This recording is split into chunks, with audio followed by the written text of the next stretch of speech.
Facts.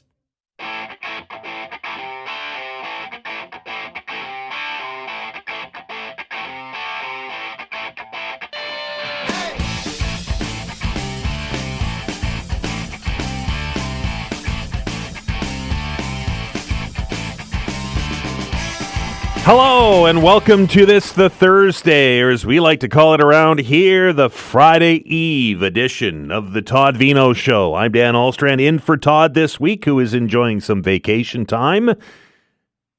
It's, many are calling this the day after. Did you watch the spectacle in the Rose Garden yesterday? It was typical Trump, wasn't it? It was a lot of bluster, perhaps some less than accurate facts, and more questions than answered. The White House had to literally put out a fact sheet after the thing was over because nobody really knew what just happened, right? If you saw it, if you didn't see it, Donald Trump was standing in the Rose Garden, which is this. It's an area in between the White House, right by the Oval Office, and he had a podium, and he had a bunch of his people there. His cabinet was there. He brought a bunch of auto workers in. He had some steam fitters in there, and he had just a bunch of Trump supporters in the which is not out of the ordinary, by the way. Every president does that. That being said, he stood up and started just going to town on what this Liberation Day meant, and held up a poster. Is that to call it a poster? A panel with a list of countries on it and numbers. Now, I know we talked about this yesterday, and there was no embargoed anything on this. Nobody knew what was coming. Usually when there's major announcements that affect the world economy, world leaders get a heads up, right? They get a copy that is you're sworn to secrecy on the firstborn and all of that stuff, and they know that's how they're able to react so quickly. Like, for instance, on a budget day, we can send reporters to Province House, and they go into what's called a lockup, and they get the documents, and they can ask all their questions, and they can write their stories and have everything ready to go. And then when the embargo, which it's called, comes off, and usually the finance minister stands up and speaks, then they can release all that information, and that's how you get these stories and reactions so very quickly. It's a long tradition in how these things are done, and those announcements yesterday affected the world economy. But nobody knew. That didn't happen. Even the Trump administration didn't know what was going to be released yesterday until the president actually did it. So can you imagine being the president of the European Union, the prime minister of Japan, and some of the other nations that saw pretty significant tariffs yesterday, finding out by Donald Trump holding up a placard in the Rose Garden? That's exactly what happened. No new tariffs for Canada. I say that because we knew about the auto tariffs last week, and they're now in effect today, but no new ones on us. The rest of the world, however, not so lucky. The rest of the world now knows what Canada and Mexico have been dealing with, if not more. It looks like CUSMA, that's the North American Free Trade Agreement. There's different names for it, but here in Canada, it seems to be being called CUSMA, is holding, which is kind of shocking. All CUSMA compliant goods are still exempt from this 10% tariff that the president announced on the world yesterday. And they're also, remember that 25% so-called fentanyl tariff that Trump has been talking about since what, November? That's still out there.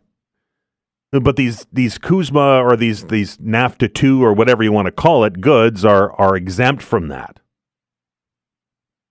Now, the auto tariffs are already having an impact. You just heard with Shelley in the news that a Stellantis plant in Ontario is being shuttered on Monday for 2 weeks. The industry said that was what would happen, and even on a larger scale as a result of this. The markets are down substantially this morning. In pre-market trade, I'm looking at the numbers right now.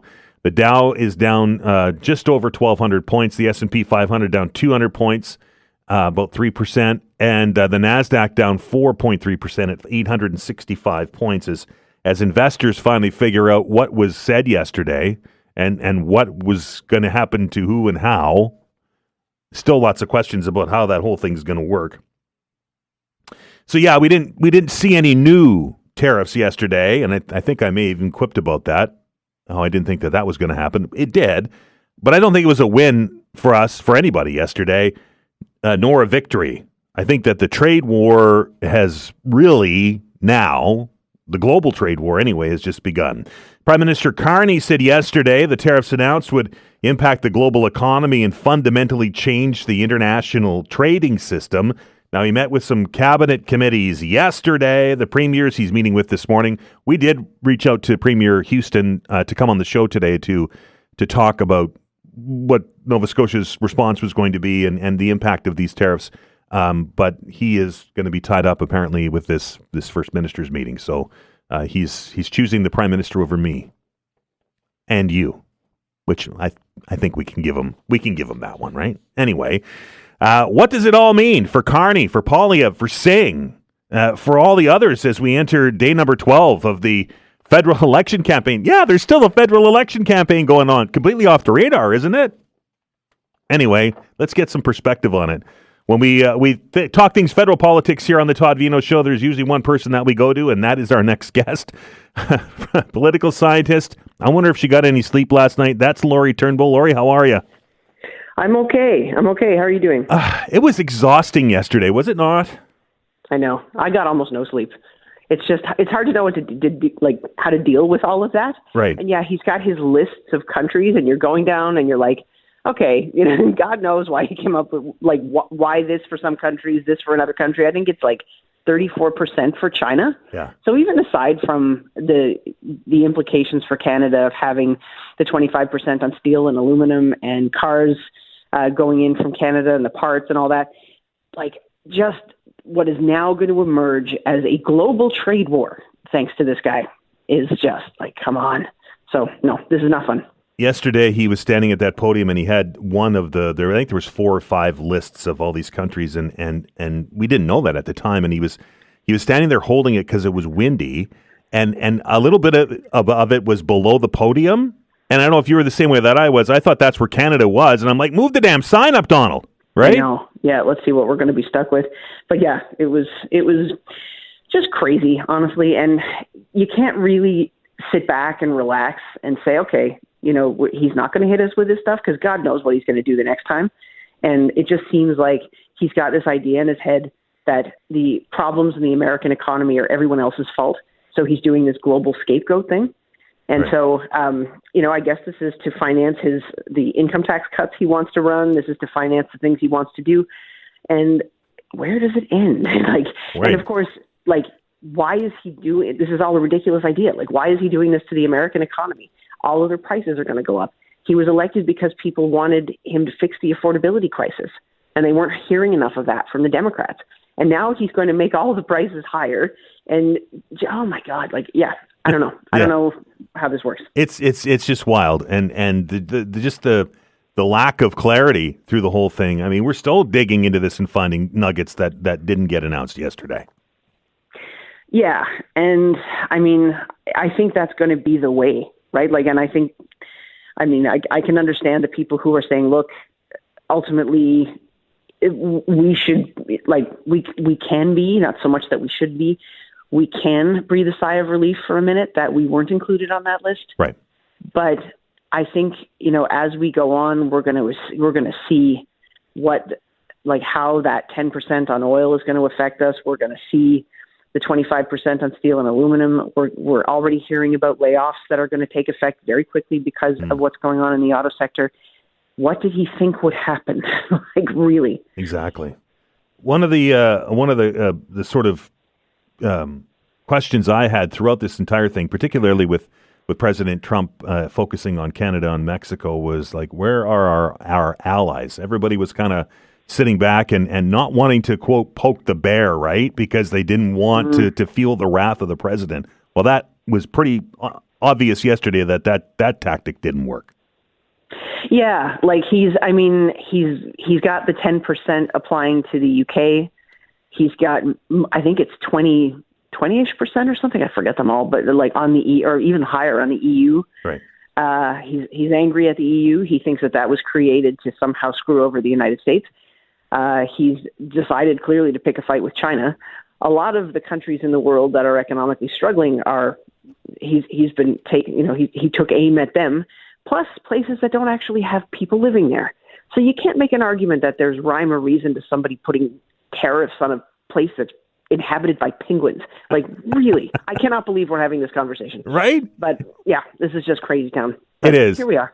That being said, we obviously here as a province and as a country have to deal with this now. We have to deal with the leftovers. And yesterday, the Prime Minister, Liberal leader Mark Carney, acting in the role of Prime Minister in the hallway going into his cabinet committee meeting, was pretty frank in his reaction, at least initially.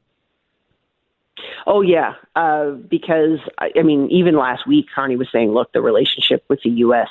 that we've come to know is over, and we're in a new era now.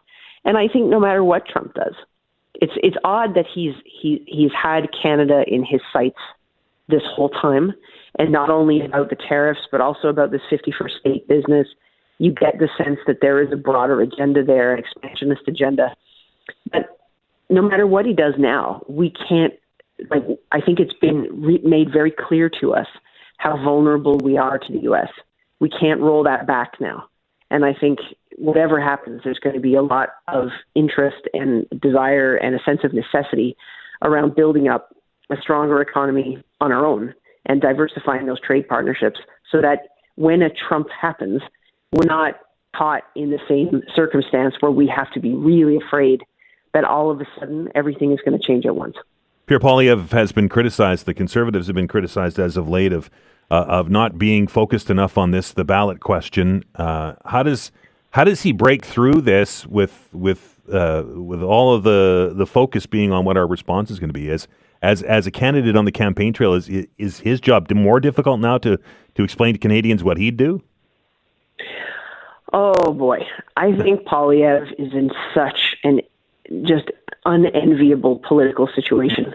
And of course, he had it easy for a while, right? He's running against Justin Trudeau. All this stuff about tariffs and trade wars were not a thing yet. Trudeau was deeply unpopular. Poilievre just watched his numbers sit there at 20 points ahead of the Liberals. I mean, that's a pretty sweet spot to be in. And then all of a sudden, overnight, everything changes. I mean, not necessarily overnight, but once Trudeau says he's leaving, Carney says he's coming in, Trump says he's doing the tariffs, and pretty soon, Carney's CV is elevated in the eyes of the public for being the kind of skill set that we'd want to deal with something like this. Right. Now, that doesn't mean everybody's going to vote for Carney. It just means he is a kind of he comes to this in a very specific and unique way that most candidates are not going to. So now, Poilievre is not running against Trudeau. He tried to paint Carney as Trudeau, and that didn't work. I think he's got to punch through more on the Trump issues. You heard him do that a little bit more yesterday. Yep. But part of his problem is that he agrees with what Carney's doing. And that was my next point: is that it's listening to Mr. Poilievre yesterday and Mr. Carney the days before and then last night. They're very similar in their approach. Oh yeah, and so what's he supposed to say? Right. You heard him say a bit yesterday. I don't want to voice too loudly because I don't want to make it so that Canada's voice is divided. And fair enough. But the other thing I think is, A, there's the issue that, yes, he kind of agrees with everything Carney's doing. But B, if he starts to focus more on the Trump stuff, he ends up in this more direct comparison with Carney, in terms of who's better to manage Trump, when Carney, again, because of those CV issues, because of his experience as the Bank of Canada governor, the Bank of England governor, he just, there's a light around him because he's got experience dealing with messes like this.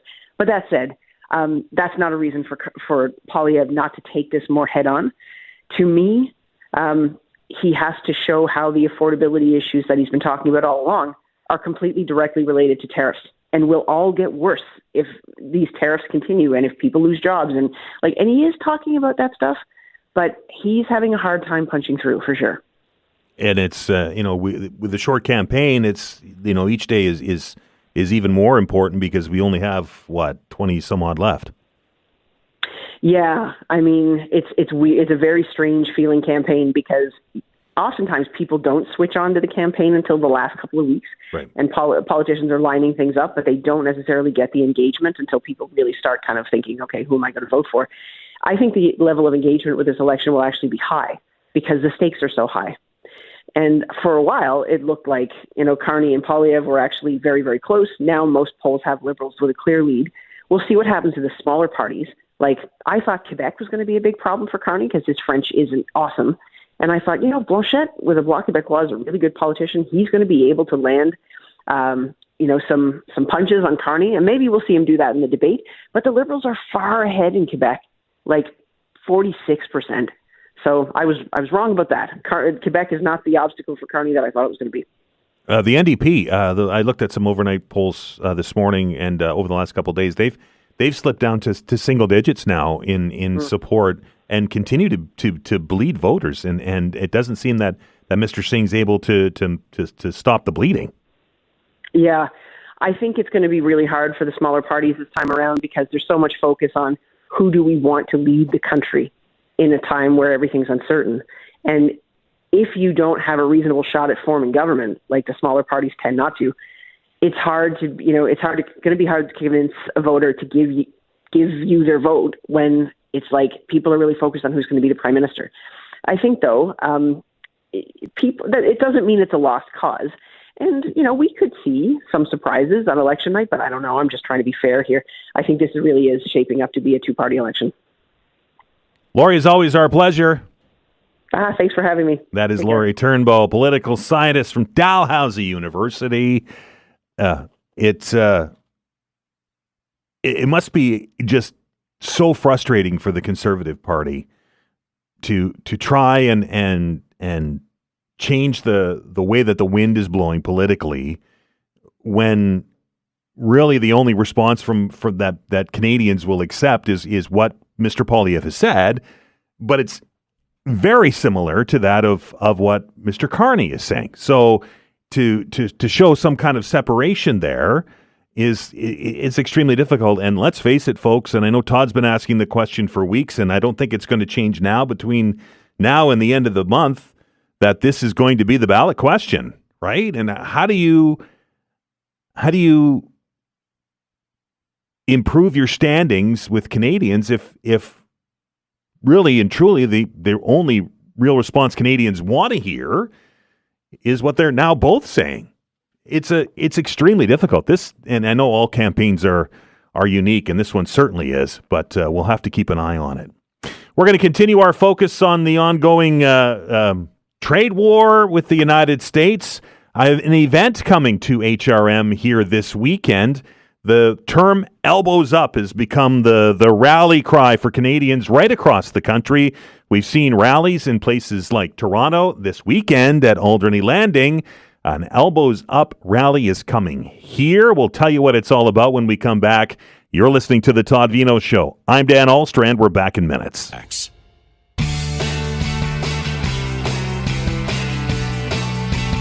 Welcome back.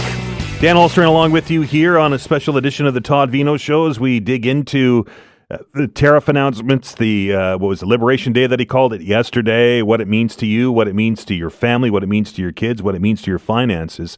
But throughout this entire process, since Donald Trump, what was it, way back in like November or something last year, tweeted, it was even a late night tweet, or I guess you can't call it tweet anymore. What did he truthed it or whatever it's, I don't know. I give up. But anyway, that he was going to put these tariffs on Canada. We've been, and then plus the 51st state stuff and the annexation and crushing Canada economically and all of the rhetoric that we've heard from then until now. I think it started as a comment from the Manitoba Premier Wab Kinew, and then Mike Myers brought it to the international attention on Saturday Night Live when he wore his Canadian jersey and stuck his elbows up. It's become a rallying cry for Canadians. Maybe with all of the stress and something else, it's that little source of inspiration. Well, there's a movement afoot across the country to bring that elbows up rally cry to more Canadians. We've seen rallies, elbows up rallies in Ottawa. We've seen them in Toronto. And this weekend, we will see one over there at Alderney Landing in Dartmouth, and we're very pleased to welcome into the show today to tell us a little bit what we can expect from it, the CEO of Alderney Landing, B. McGregor. B, how are you? I'm just great. Thanks for having us on the show. Sure. Tell me a little bit about what this is. This thing is just designed to be, it's nonpartisan, it's not political, it's just a sort of a... friendly. It's to rally the troops. Absolutely. So it's not a protest. It's a new kind of gathering. It's really a statement. It's a cultural, community-driven rally that brings the diversity of our culture together to celebrate what is amazing about Canada. Right. And for us to stand up peacefully, powerfully, and proudly. So Peter Wall and his wife started this in Ottawa. Good on them. They brought in their friends from across the country. And Sean Majundra jumped up and has taken part in both Ottawa, Toronto, and he's coming to Alderney Landing this Sunday.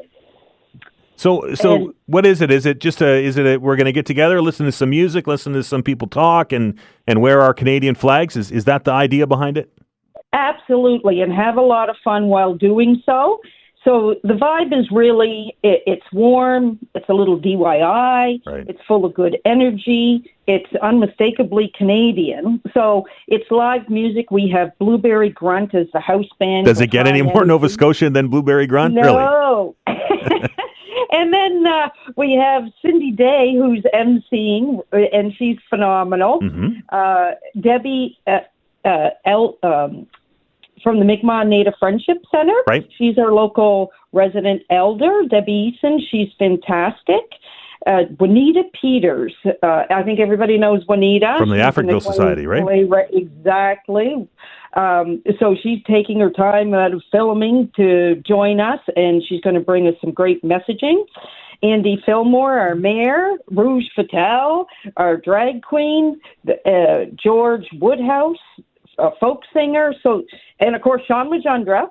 We also have a few surprises and a couple of more announcements to make. So we really want people to come together, have some fun.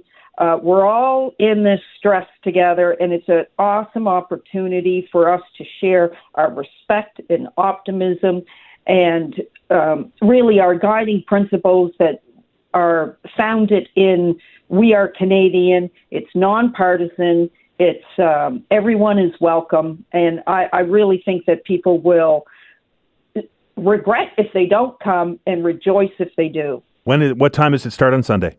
It's 2 p.m. to 3:30, so it's short on Sunday. And I would imagine there'll be lots of double-doubles to go around. Yes. Well, we'll look forward to seeing you there. Wear your flags, wear your red and white, and let's get those elbows up, everybody. Awesome. Thanks for having us. B, I appreciate your time. Okay. That's cheers. B. McGregor, the CEO over at Alderney Landing. It really has, and it is. I mean, I've seen national news anchors signing off saying it, and I've seen celebrities saying it. We have it written on the bulletin board in our newsroom right now because everybody's going through it, as B said, together. And this would be nice just for an hour and a half, right? Just to get together and just be Canadian, wouldn't it? Hopefully I'll see you all there. We're going to stop now. Blake is going to update us on what's going on in the news today. And when we come back, our good friend Sylvain Charlebois from the Agri-Food Analytics Lab has an op-ed out today talking about yesterday's announcement. What does this mean for us at the grocery store? We'll maybe ask him a little bit about the carbon tax coming off and when we can expect to see that. But Sylvain will be here to talk a little bit about what's next and what these tariffs could mean. Let's not forget that the world just got tariffed yesterday, and that means just about everything could be more expensive as we move forward. You're listening to the Todd Veinotte Show. I'm Dan Ahlstrand. Back in minutes.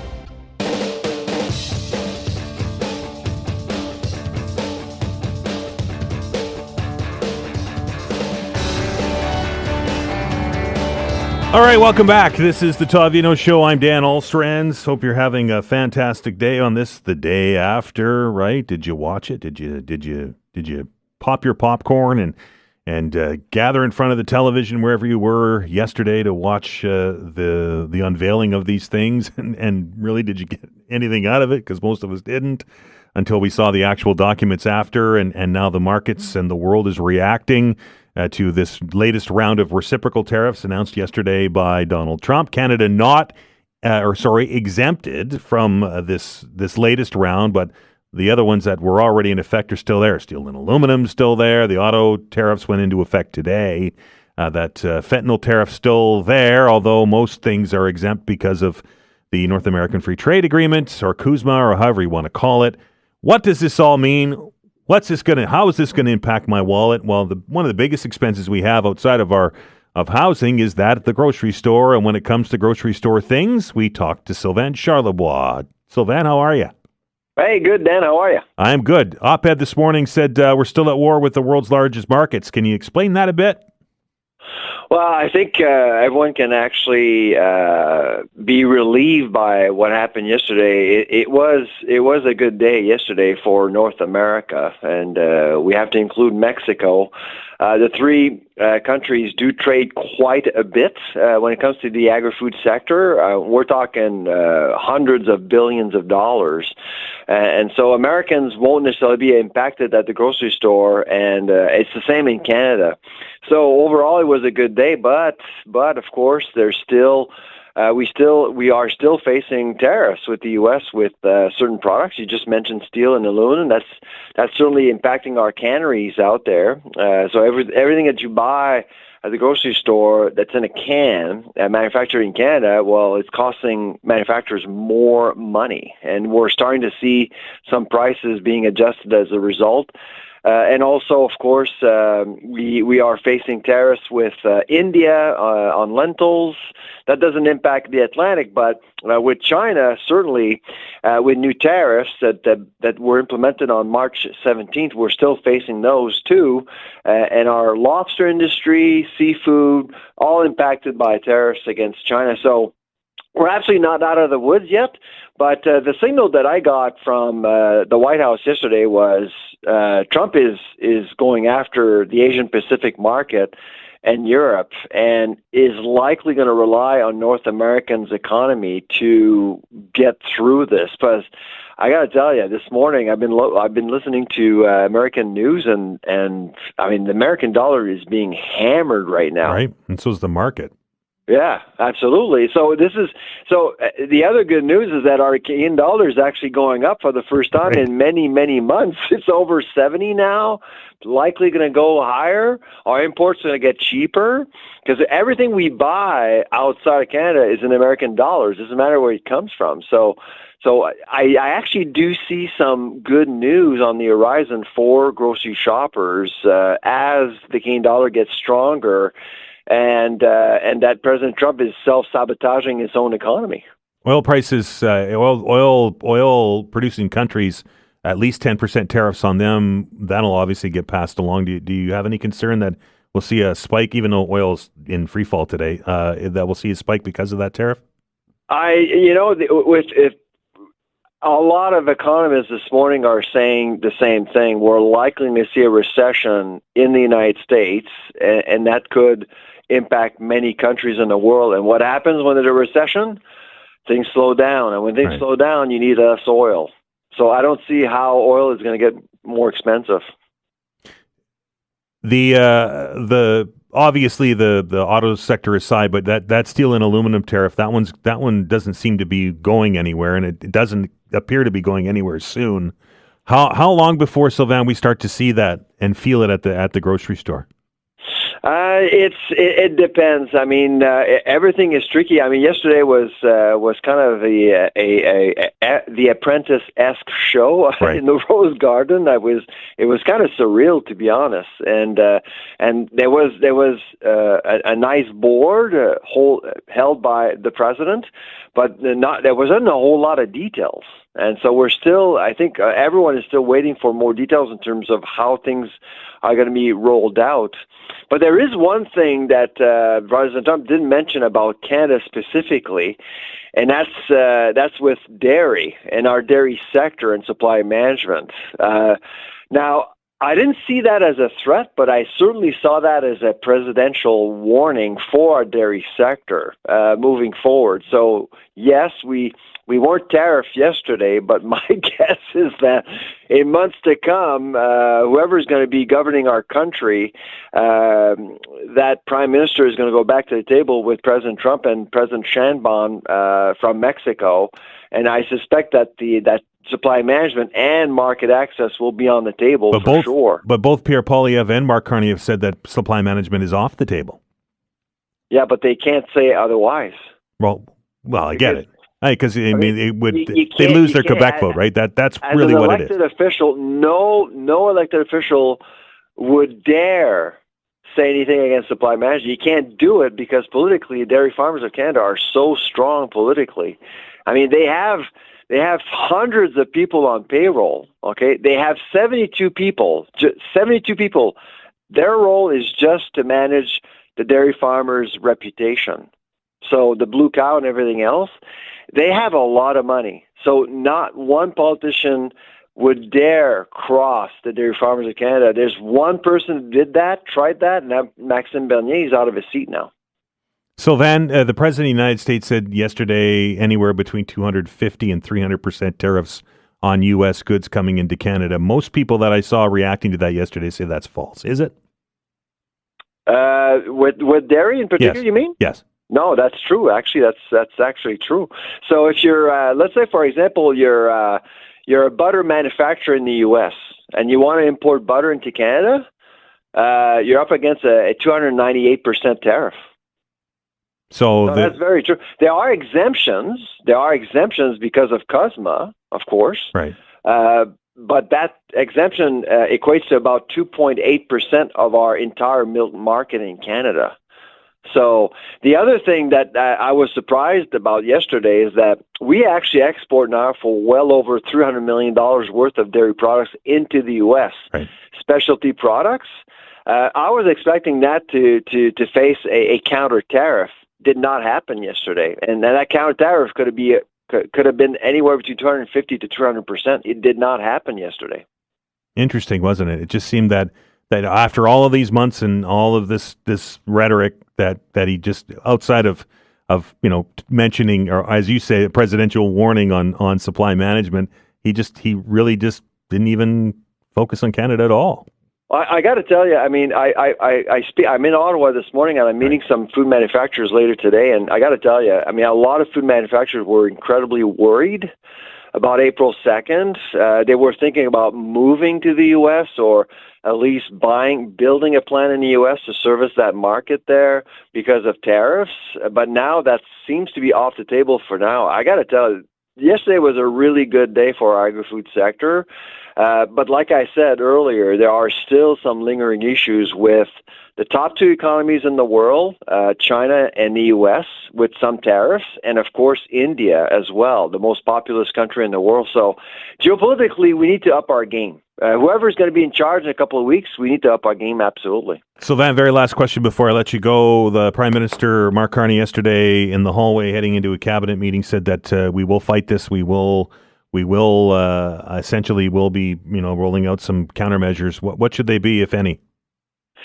Well, so far, I must say I'm a little relieved by Mr. Carney's tone. This week he did say that he's not going to be applying counter tariffs on food coming from the U.S., and that would have been devastating for us as consumers into the grocery store. It just pushes prices higher for everything, even for non-American products. So he seems to be approaching this very strategically and focused on certain verticals in the economy.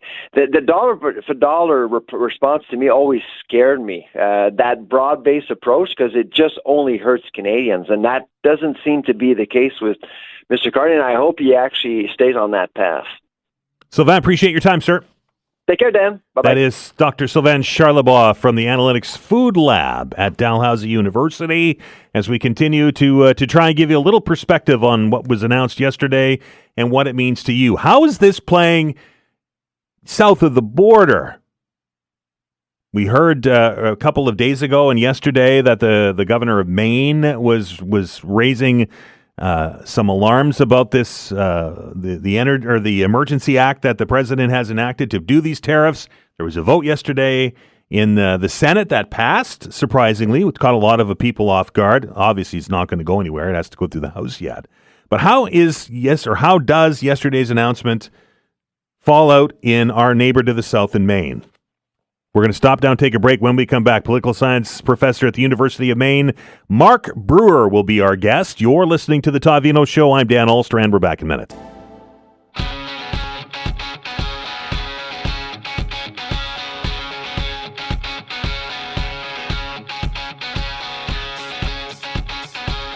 All right, welcome back to the Todd Veinotte Show. Dan Ahlstrand along with you. Don't forget, after the news at the top of the hour, we're going to throw open those telephone lines. 902-405-6000 is the number. We're going to ask you a bunch of questions about what you think, what you saw, and where we go from here. All tariffs all the time, at least for the first bit of the show today. Because, my goodness, that was, as I mentioned and had been saying all week, it was a historic day yesterday.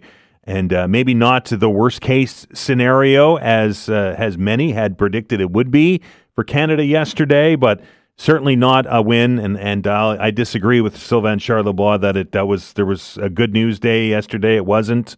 I think it was a good news day for those that were perhaps worried about seeing stacked on tariffs. A good news day for those that maybe thought they were going to see a new round of tariffs put on things, but I have trouble saying that was good news, considering what I'm looking at right now on the computer screen with the Dow Jones down 1,300 points. The TSX is down, I think the number's pretty small. I don't have my glasses. 400 some odd points. And the world economy is now in flux because of those announcements yesterday. We know Canadians and what they think about this, but how's this playing in the United States? Because, obviously it impacts them. In fact, a tariff is something that'll be borne by the American people, at least at the beginning, until counter tariffs happen. And when we need to find out what's going on to our neighbor to the south, we often reach out to our next guest, and we're very pleased to welcome from the University of Maine political science professor Mark Brewer. Mark, how are you? I'm doing pretty good today, Dan. How you doing? Yeah, I guess I'm okay. I guess the first question is, did you watch the spectacle in the Rose Garden yesterday? I did. I did have that on. And what did you think? Well, I mean, I guess, as you were kind of alluding to in your opening comments, in some ways I thought it was going to be worse.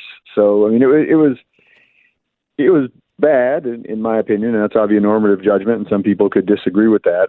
So I'm not trying to downplay the significance of the announcement, but in some ways I had anticipated it could even be more substantial. So I mean, it's not a good thing, I don't think, but it's probably not worst case scenario, which is, I guess, another way to look at it. We here in Canada have been living this threat of tariffs since, I think, November. And obviously Canadians are well versed in it and are watching things very closely. How about Mainers? Are they watching this as closely as we are north of the border? Well, I think Mainers are. I think there's no doubt about that. I mean, Maine is obviously highly connected to Canada, particularly the maritime provinces, but not exclusively there. Mainers, I think, probably was the same, like you said, Canadian since November. I think Mainers probably have been watching it since that time too. People in Maine are heavily in tune with the tariff issue, I would say much more than many of their other fellow Americans. I heard an interview last night with, some folks from Michigan. I would imagine most of the states in the Northeast, at least, that border Canada are probably in the same boat as us. But in some ways, I think Maine is at least a little bit unique because we are, if you look at the map of the United States, relatively isolated from the rest of the country in many ways. I think especially for people in northern Maine, but even here where I am, which is in kind of the center of the state, you could make the argument that the connections to Canada, at least the economic connections, are much tighter than they are with other parts of the U.S. And then as you get closer to the border, the family and social connections are extremely tight with our Canadian neighbors. So I think here, at least in Maine, the attention being paid, the anxiety being felt, the worry and concern about what's going to happen economically and otherwise in Maine is much closer to the level that it is in Canada, I suspect, than the level it is in, say, Nebraska. Mark, have they done any kind of polling on this down there, and what's the opinion of President Trump's approach on this? There hasn't been a whole lot of polling in Maine. We don't often see a whole lot of public opinion polling, so I can't really speak to what the data show us in Maine. I think nationally there's been a fair amount of polling. The polling show that a majority of Americans are nervous about these tariffs. They're not, they're not in favor of them, at least not in the way that Trump is pursuing them. There's a big difference by party, though. I mean, Trump's Republicans, at least so far, continue to be highly supportive of his approach.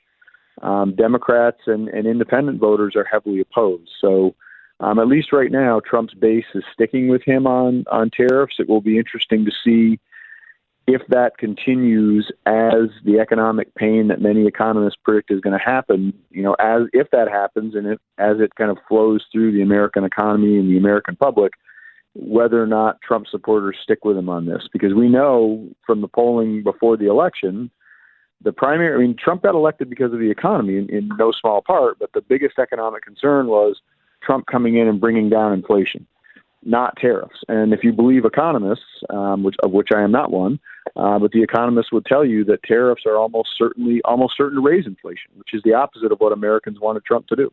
And contract the economy into recession.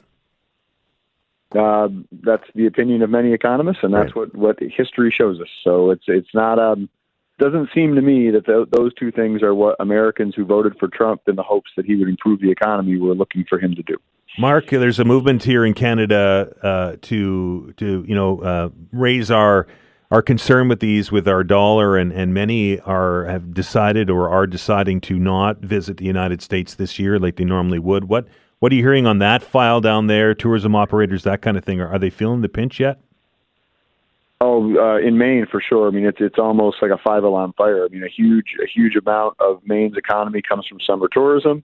And a big chunk of that summer tourism comes from north of the border. And, I think a lot of Maine businesses who are in the summer tourism business are sounding the alarm. They're going out of their way to say, we still, very much value our Canadian neighbors. We welcome them. They're hoping that Canadians don't stay away, that they come as they normally will. But the data, if you're looking at, I saw a story last week on lodging bookings for summer, and they're already down. In particular, they're down significantly among Canadian customers. So, yeah, it's a huge issue here. There's no doubt about that. Mark, you mentioned that so far President Trump's base sticking with him. How long a leash does he have? Can he ever run afoul of the diehard Trump supporter, or are they there for life? I think among the diest of the diehards, of which there's no small number, I think they're probably there for life, unfortunately or fortunately, depending on your perspective. Right. Some of Trump's supporters, on the other hand, I do think can be moved, and I think we're looking at some things that theoretically could at least move them. One is the economy, right? If people are starting to have to pay even more for the goods that they want rather than less, if the economy starts to contract, which will inevitably lead to job loss and other economic pain, that certainly would be one thing that could move some Trump supporters in the opposite direction. And then another thing I'm keeping an eye on, and again, this isn't necessarily a Trump initiative, but it's a Republican initiative, is, Republicans in the House have approved a budget blueprint, of which Trump approves. That to achieve that budget blueprint, Republicans are almost certainly going to have to cut Medicaid, which is a health care program in the United States for low-income Americans. A lot of Trump supporters are on Medicaid, and if you start cutting people's health insurance with the size of the bills that can come from that, I think that'll shake a lot of people up real fast. Now, Trump has said we're not going to cut Medicaid, but talk to anybody who knows healthcare economics, and they'll say there's no way that House Republicans can get where they want to go without cutting Medicaid. So I think that larger economic performance, more broadly, cuts to Medicaid more specifically, those are a couple things that, if they happen, could really move the needle, I think, among at least some Trump supporters in the I'll die for Donald Trump category. How about the cuts to the federal workers, Mark?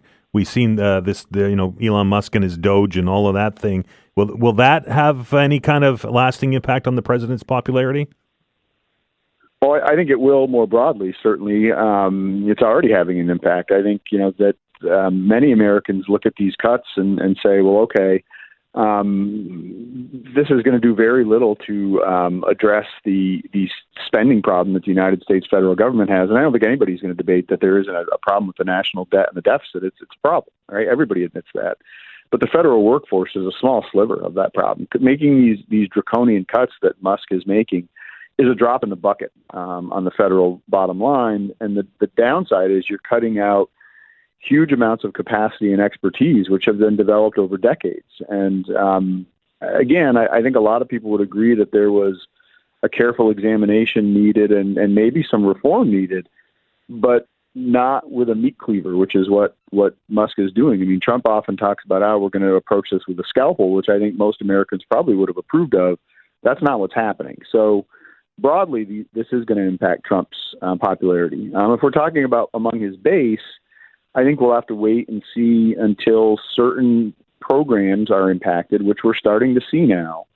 And will those impacts affect Trump's base, which they will, and will that cause them to move away from them? I think it's certainly a possibility. That's something that's going to take time. Mark, as always, a pleasure, sir. All right, sounds good. Thanks, Dan. That is Mark Brewer. He's a political scientist at the University of Maine, giving us a bit of perspective of what's happening to the state to our south. We're going to stop down. Blake is going to update us on what's happening with the news. And on the other side of it, we're going to open up the telephone lines for my favorite hour of the day. That is the open hour. The lines are now open, 902-405-6000, 902-405-6000. A couple questions. Of course, you can talk about whatever it is you want to talk about, but I would imagine that many are focusing today on the tariffs. Did you watch yesterday? Canada is exempted from the tariffs. Does this ease your fears?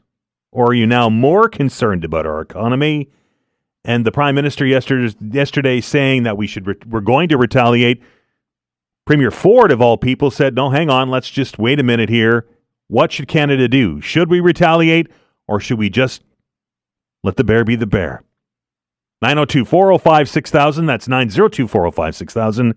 The open hour after the news. Thanks.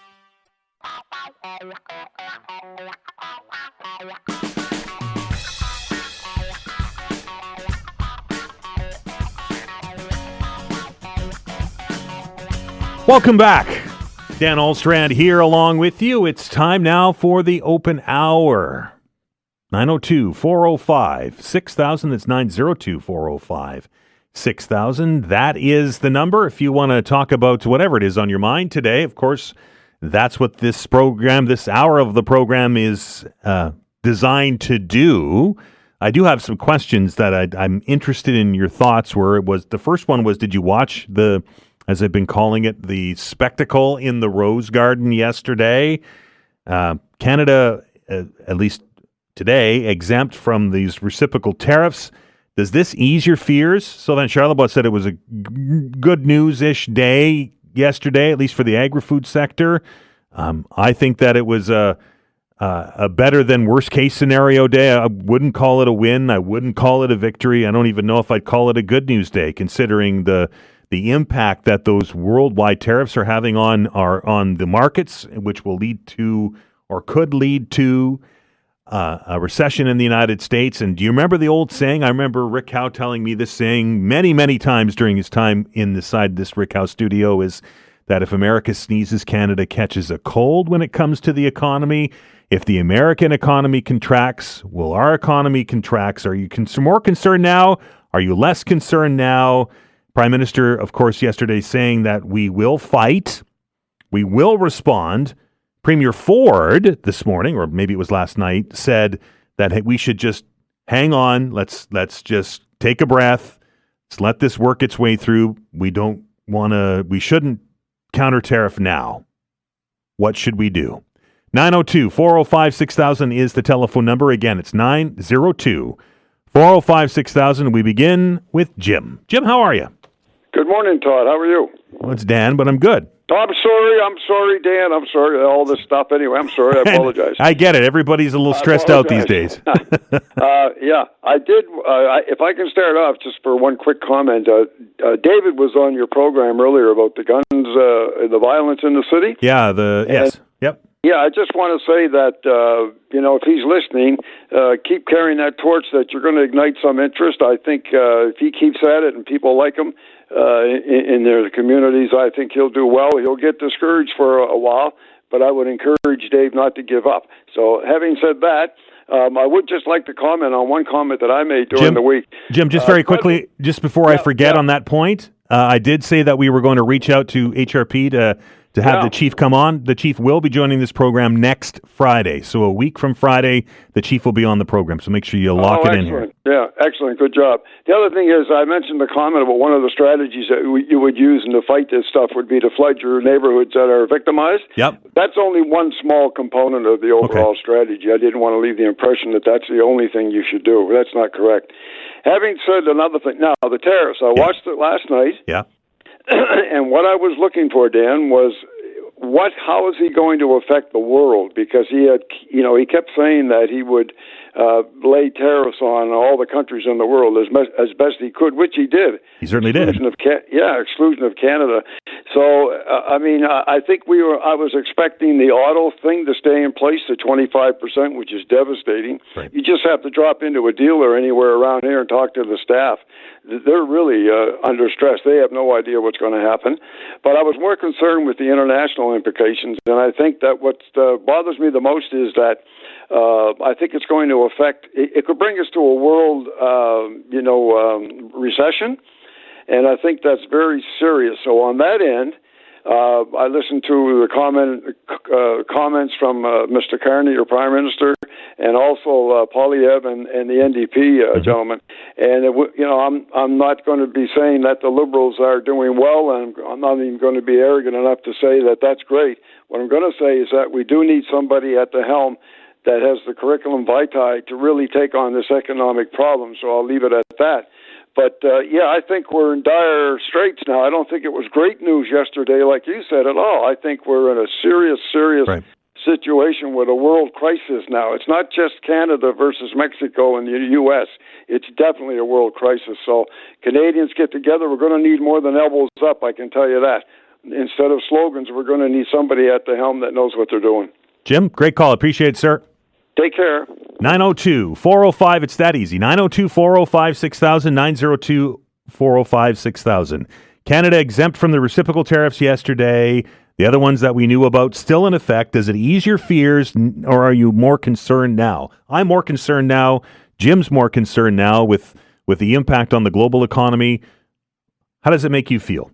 902-405-6000 is the number. Let's go back to the phones. We welcome David to the program. David, how are you? Good morning, Dan. I remembered this time. Fair enough. What's on your mind? Yeah, the tariffs now. I'm out of work, so I know what you guys are feeling out there right now. But all these people, the aluminum, the beer stuff. Yep, and the brewers, yep. All the stores like Sobeys, Superstore, all those places like that, shoplifting. Everything's going up in price, and I imagine that most of the stores should hire maybe more security out there to make sure that that doesn't happen. Okay. And all the immigrants coming over to Canada. Yeah, come over to Canada. It's a lovely place. We don't have wars here. Well, we got one now. An economic one for sure. That's absolutely true. They're probably telling everybody stay where they are right now. Maybe. Get settled. All right, David. Appreciate it, sir. You have a good day. Bye-bye. 902-405-6000. That's 902-405-6000. Let's get one in here before we have to take the break. Greg, how are you? I'm good, Dan. How are you? I'm okay. Good. And hope Todd's doing all right, too.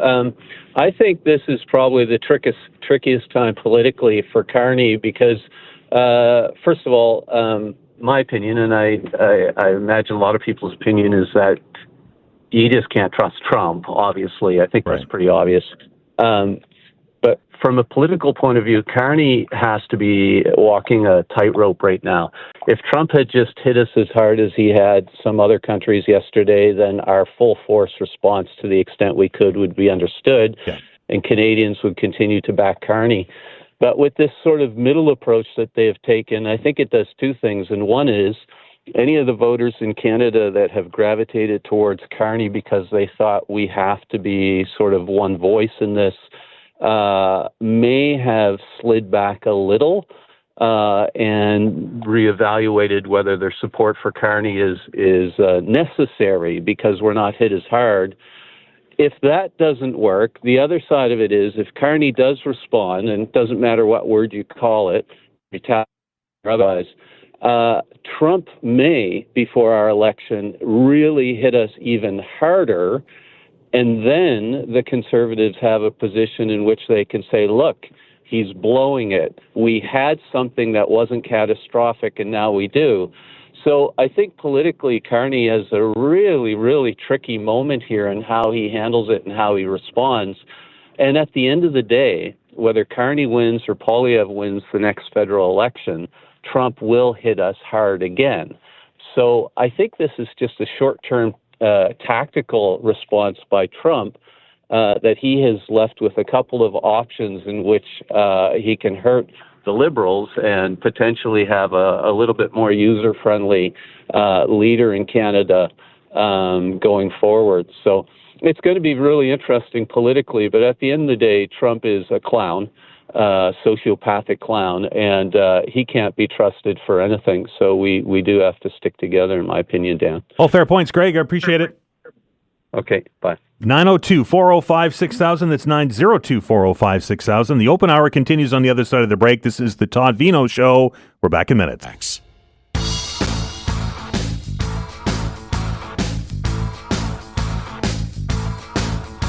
All right, welcome back to the Todd Veinotte Show. Dan Olstrand along with you here. It's the open hour. There are a couple of open lines. 902-405-6000 is the number. Last caller, Greg, raised a really great point, right? I think, and this is my opinion, that we should retaliate for the autos because we said we were going to when Trump announced that in the Oval Office last week. And we said that we were going to wait to see what it was. I think we need to. That's going to have an impact on the Canadian economy directly. Already is. I think we need to do that. But Greg says, well, we got to be kind of careful with this. And I agree with him. It's a really tough situation, isn't it? You know, we kind of got away with it yesterday. If that's even a thing, it's terrible to say, hey, look, we got away with being exempted from a tariff as opposed to getting it. But do we, boy, it's a tough call, isn't it? I'm interested in what you think. Should we retaliate? Should we full bore retaliate against President Trump? Should we just kind of mind our P's and Q's and be very Canadian about the whole thing? 902-405-6000 is the number. Let's go to the phones. We welcome Michael to the show. Michael, how are you? How are you doing today, Dave? Good to hear you, sir. What's on your mind? That Gong show yesterday from the Rose Garden. Right. I was sitting back laughing. That's like something I seen in grammar school, holding up those little charts with all the names. Imagine, he even put tariffs on St. Pierre Miquelon, right, and that other little island, South Africa, and there's nobody on it. He even got that listed on there. Then, if we don't all stick together in this one, and I mean spreading the wealth politically across the country, I believe we all got to stand together. Okay, if it's going to be Mr. Carney, lead the charge. Just like in horse racing, you got to have a good set of reins on them. And the only way you can do that, you got to mix up the pot of the people that you elect so that they don't run back and put all their eggs in one basket that got us in the mess we're in now after 150 years. Spread the political wealth across the board. How many times, Dan, did I say economic control leads to political control? Now look at all the worry that's got to go on in this country. And they're already closing one of those plants in Windsor. They're closing it down for 2 weeks to assess whether it's worth keeping open. That's only the start of it, Dan. Yep. If we don't work together in unity on this one, we deserve everything we get and give him back exactly what he gave us. If it's any way possible that it's not going to bury us, go back at him just as hard, because nice guys finish last. I'll talk to you later, Dan. Good to hear from you, Michael. 902-405-6000. It's 902-405-6000. I really can see the other side of that. And that's where when I started the day, that's where I was leaning, right? I was like, yeah, I've got to fight. We can't let the bully win. All of the things that we've talked about here. But, and I don't know if my opinion's changed. I really can see the other side of well, hang on a minute. All that being said, that's really throwing a monkey wrench into my thinking is all of our allies. I talked about this with Lori Turnbull. All of our allies, when we were the center of all this, and I'm like, where's the UK? Where is everybody here? We're in an economic war by ourselves, and they're all not wanting to poke the bear. Well, they didn't poke the bear, and now they're getting the full brunt of the tariffs. Vanessa had her finger on the button there for a second. She thought I was going to go a little wild, but It's a really tough call. Greg, how are you? Hey, how you doing, my friend? I'm good. What's on your mind today? You're going to tell me something. Nobody's explained to me, like he's saying that there's a lot of countries that have taken advantage of the United States, and we might be one of them, okay? And the thing of the matter is there some truth to that? And if there is, well, I hate to say this, people, but Donald Trump was elected by the people of the United States of America, and his job is to represent their interests, not Canada's, not Mexico, or not anybody else for that matter. Right. And, I think it's like, we better sit down and try to, see how can we come to agreement and try to negotiate something. But, retaliating, it's fun. That's like bringing a knife to a gunfight. Really, I'm just saying it's in a hard place. But the fact of the matter is, one of the biggest things that he mentioned before was that Canada has not spent the 2% of the gross domestic product on defense. Right. We haven't done that in years. Yep. So we depend on the U.S. because they're right next to us. That's taking advantage of them. Yep. And there's some stuff that we got to do too, and we're not totally not clean here either. Fair. Greg, it was interesting, though, and I don't know if you saw the president's discussion or his press conference yesterday. He said that he didn't blame the countries. He said, I don't blame them for taking advantage of us. He actually blamed the people, and I think he said it, who sat in that office over there. So it was the American presidents he was blaming for this. True. But again, like I say, you take advantage of, and I think, it's whether you agree with it or not, but your countries have taken advantage of the U.S. There's no two ways about it. And finally, he said that's enough. And now look what we got. It's going to be a mess. True, but we have to have. I think what we have to have is strong leadership. Whoever is going to become the next prime minister. And again, that's not going to be an easy task. Right. Really not an easy task. Going up against the Americans, it's not. We have some stuff, yeah, maybe, but. I hate to say it, but they've got the full brunt over there, and it is what it is. But I think we have to realize that we might have to sit down and say, okay, let's sit down and chat. I think Trump and what's his name said that they were going to talk after the election. So maybe that might be the olive branch, as you say. Who knows? Great call. I appreciate it, sir. Thank you. Bye-bye. 902-405-6000, 902-405-6000. It really is a tightrope. It really is a very difficult decision on what to do next. But as I said earlier, I think because the automotive tariffs essentially took effect this morning at midnight, I think that Canada needs to retaliate to that because we knew that was coming. We said we were going to.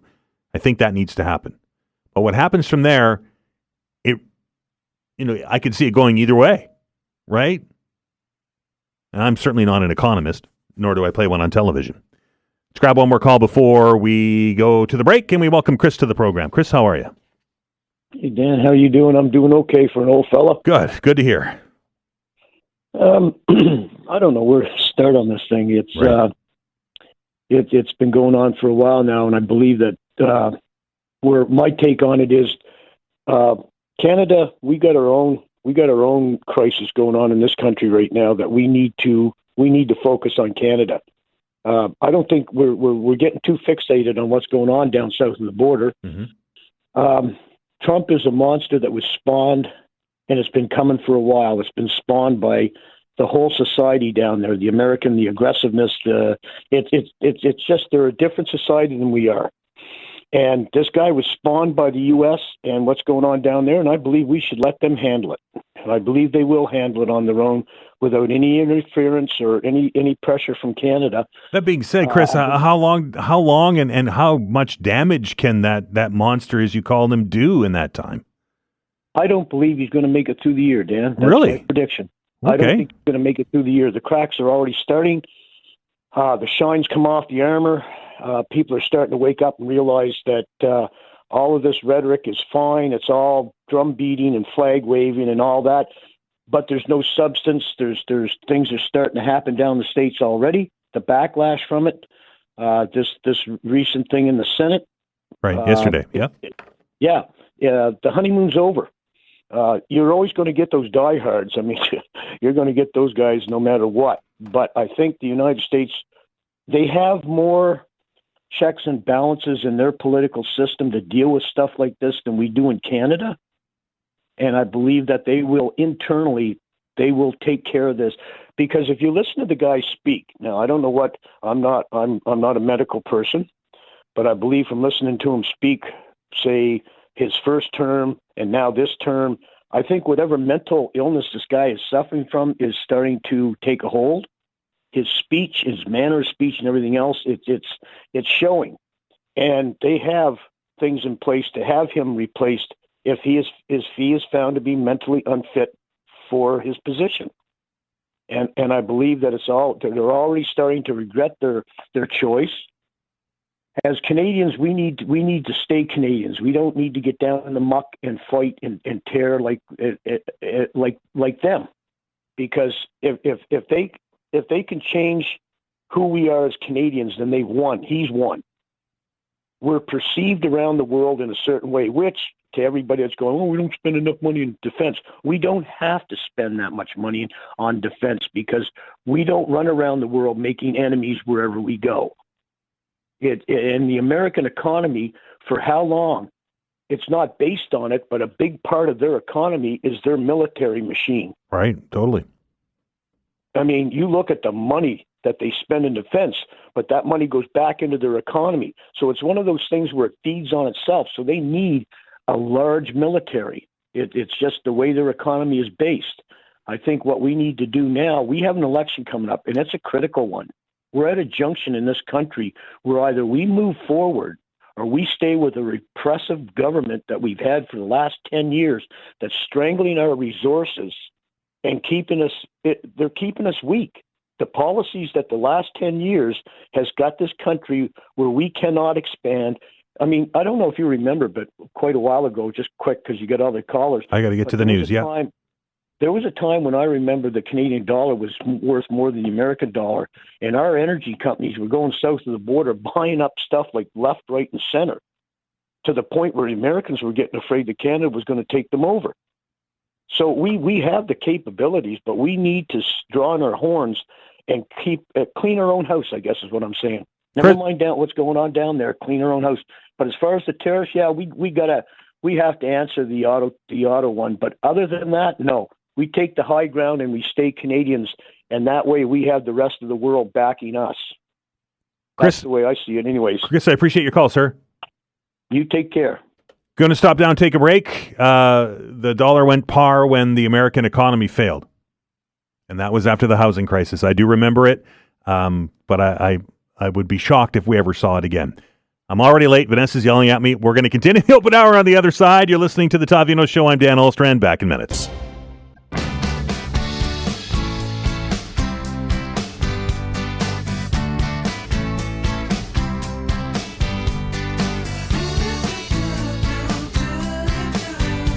All right. Welcome back to the Todd Veinotte Show. Dan Olstrand along with you here on a cloudy, gloomy Thursday, or Friday Eve, as we like to call it. Telephone lines are kind of busy. The number 902-405-6000. So if you get a busy signal, please keep trying. We'll try to get to as many callers as we can as we move along through the rest of the open hour here. We welcome David to the program. David, how are you? Great. How are you today? I'm good. What's on your mind?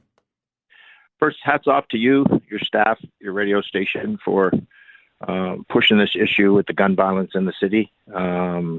I want to thank you for lining up a meeting, having him on the air, our chief of police. Yep. Got some serious questions for him, and can't wait. Good. That's really good on your station to put this in front. And I watched the news last night, and I really do think voice an opinion on this station. And your station, believe it or not, has a lot of ears out there who don't call, but they're sitting at their desk and listening to you in real positions that can make things happen. Geez, David, I'm going to record you, David, and put it in a promo. Well, I'm just watching the news last night after work, and it came on ATV News, and I was like, what? I was like, is this because of just a little bit of outcry? And all of a sudden, you got Tony Mancini on there, the commissioner on the police commission board. You got the police chief there, and it was one of the main headlines by Todd Battis. That's what we need. That's right. What we need here. And I think maybe a little bit of push from your station and somebody here sitting at a desk who we don't even know about made a call, and now we're working on this. I think kudos to Jim for pushing it as an ex-police officer. I just think we need some more, and I think that without your radio station, maybe this might not have happened. I don't know. It seems like the public out there, a lot of your regular callers I listen to, sitting at my desk, worry about the guy in orange down over the border and so on and so forth, and so be it. But myself, I worry about getting shot in my city. So be it. But I think we needed your radio station because where else would it come from, Dan? Right. Who else was pushing this issue? Well, David, really? the fellow that the studio is named after, Rick Howe, was a big proponent of giving voice to everybody, and that's why we do the open hour. It's not to just have to talk about the issues of the day. It's to get those stories that are important to the people of HRM and surrounding area into the public sphere, and that's exactly what you did with this gun violence story, and hopefully we get some kind of conclusion out of it. Hey, I appreciate your call, sir. Thank you. 902-405-6000, 902-405-6000. Vanessa's got a big smile on her face because she works very hard, ladies and gentlemen. I just want to say that. She works very hard behind the glass. She doesn't take any of the credit. And she is, without her, this place just doesn't work. And we don't say enough thanks to Vanessa Van Inez each and every day. Now that should be on a promo. Well, maybe you should tell your boss. Oh, wait a minute. Anyway, we're glad to do it. And we're still working on the details with the chief of police for next Friday. How that's going to look, how it's going to be, if he's going to take phone calls. We don't know any of that stuff yet. What we do know is that he's going to be here, and I certainly will pose some questions to the police chief if on your behalf, that much you can guarantee. Anyway, I'm taking up too much time. There's way too many callers here. What's next, Vanessa? There we are. Let's go to Mike. Mike, how are you? Hey, Dan. Not too bad. Thanks for taking the call. What's on your mind today? Well, it just crosses my mind when I listen to the automotive people concerned about their jobs. Of course, I don't want to see anybody lose their jobs, that's for sure. But here's my thing. It wasn't very long ago here in Dartmouth, for example, we lost Moyers to Mexico. Right. 1,500 jobs disappeared. No one could say a word about it. It's like, look, guys, if they can make them cheaper in Mexico, we got to let it go. And they were reasonable paying jobs. They weren't great paying jobs, but there were certainly a lot of people worked there, and I knew people that did. And I look at all the different companies that have disappeared over the years with this free trade, and we all just have to stand by and say, well, I guess they can do it cheaper. We have to allow it to happen. But suddenly when it's the automotive, we have a whole different scenarios. Like, these people are making great money, which is great good to them. But at the same time, it's like, these jobs are so sacred, we got to hold on to them no matter what. But Mike, other people make jobs. And Mike, I'll agree with you on the Moores thing. It was awful, right? It was a huge loss for Dartmouth. Yeah, it was huge. But that being said, it wasn't a government in power that was forcing that upon industry, right? That's what's happening today, is that Donald Trump is forcing industry to move their plants or they'll pay a penalty. Well, I'm sure it was government a deal made through the government, though, that allowed that to happen. I mean, if a government was standing up for jobs, they would have said, well, if you take that out of here, we're going to put tariffs on those chocolates so that they won't be coming back here. And it might have made Moyers stay. I mean, I think at the end of the day, we handed that away. Fair enough. Fair point. You know, that's my point on it. I just look and think, like, it just seems to me that some people's jobs seem way more important than others.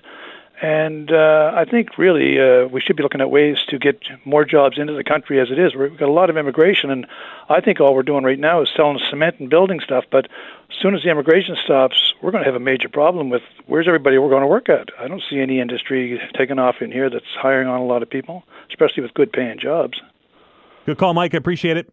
Very good. Take care. Thank you. 902-405-6000, 902-405-6000 is the number. What's next? Put your glasses on, Dan. Tim, how are you? Morning, Dan. How are you? I'm okay. Vanessa's laughing at me right now. Always nice to hear somebody recognize and acknowledge Rick Howe, because he certainly did a lot for the community over the years, and it's nice to see him being remembered. But it was interesting yesterday watching the convicted felon and how he was threatening and making all these allegations. And at the end of the day, I don't think if the world doesn't stand up and say enough's enough, I'm not sure what this is going to look like in the next 2 or 3 years. It was embarrassing to watch some of the union members falling over themselves yesterday to kiss his feet, but we'll see how that benefits them, because I don't think that Trump really cares about any sector, especially the unionized sector. But truly unfortunate, and it's truly a shame to see what's going on. And even if he sits down and negotiate, if he's moving his lips, I'm not sure you can believe him. So you think Canada should retaliate in full? Did I get that from you? No, I'm not saying retaliate. I think we have to be very strategic when we retaliate. Right. I have more faith in Mr. Carney than I do in any of them, and we'll see what his education and background brings. But at the end of the day, I think we're going to have to navigate our way through this, and what that looks like, only time will tell. Tim, appreciate your call, sir. Thank you. 902-405-6000 is the number. We're going to take our last break here in the open hour. When we come back, we'll try to get to as many calls as we can. Lines are busy today. We'll do our best. You're listening to the Todd Veinotte Show. We're back in moments.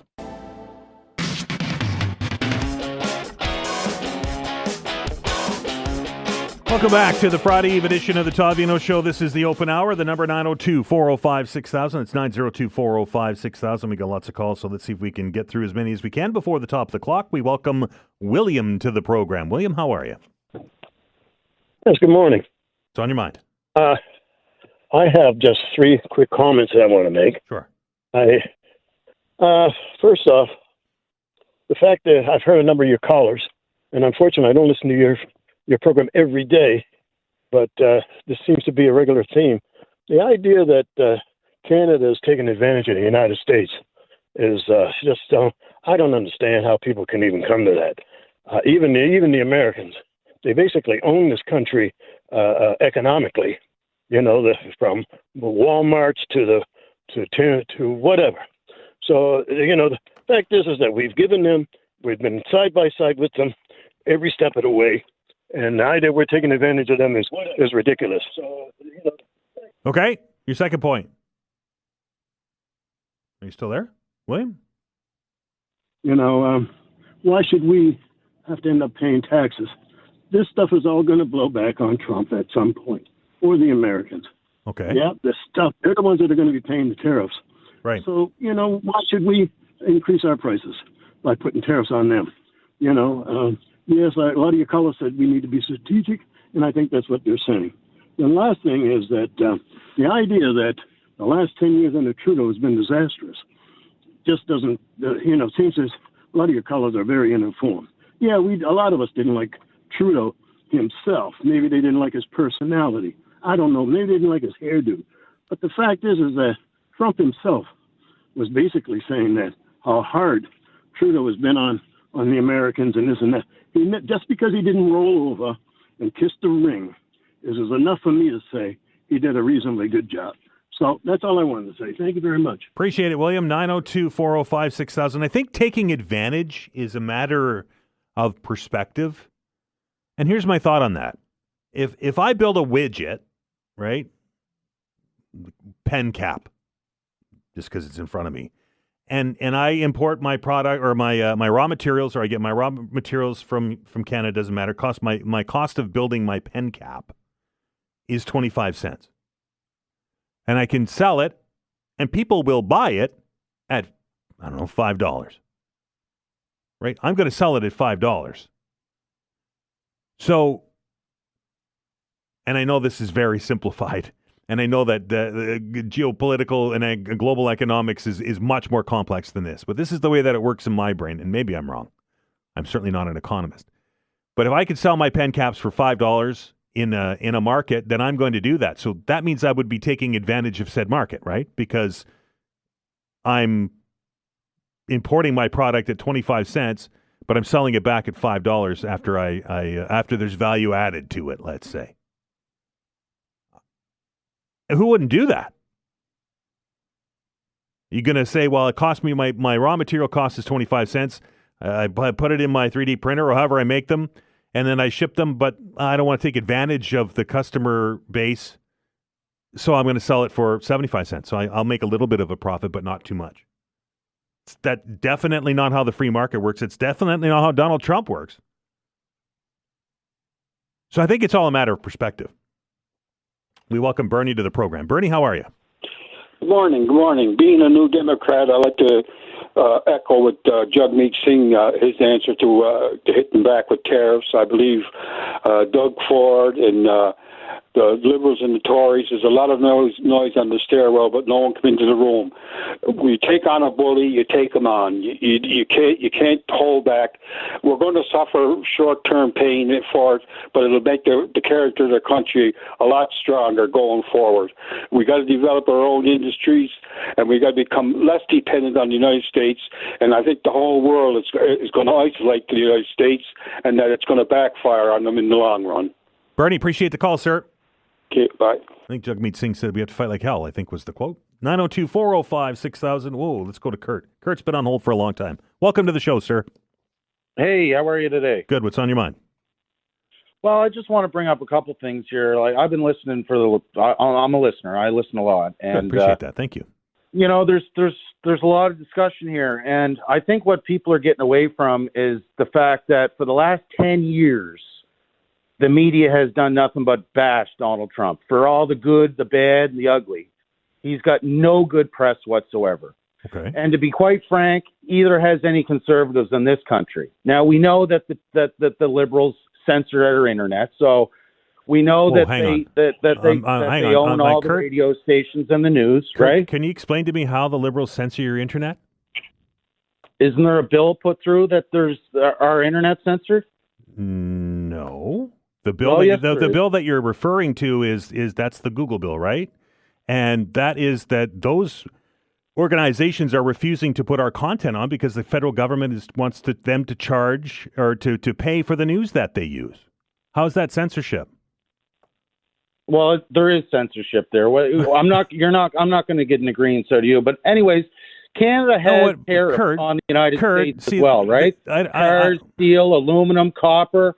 These are all things that we have tariffs already in place for, right? Okay.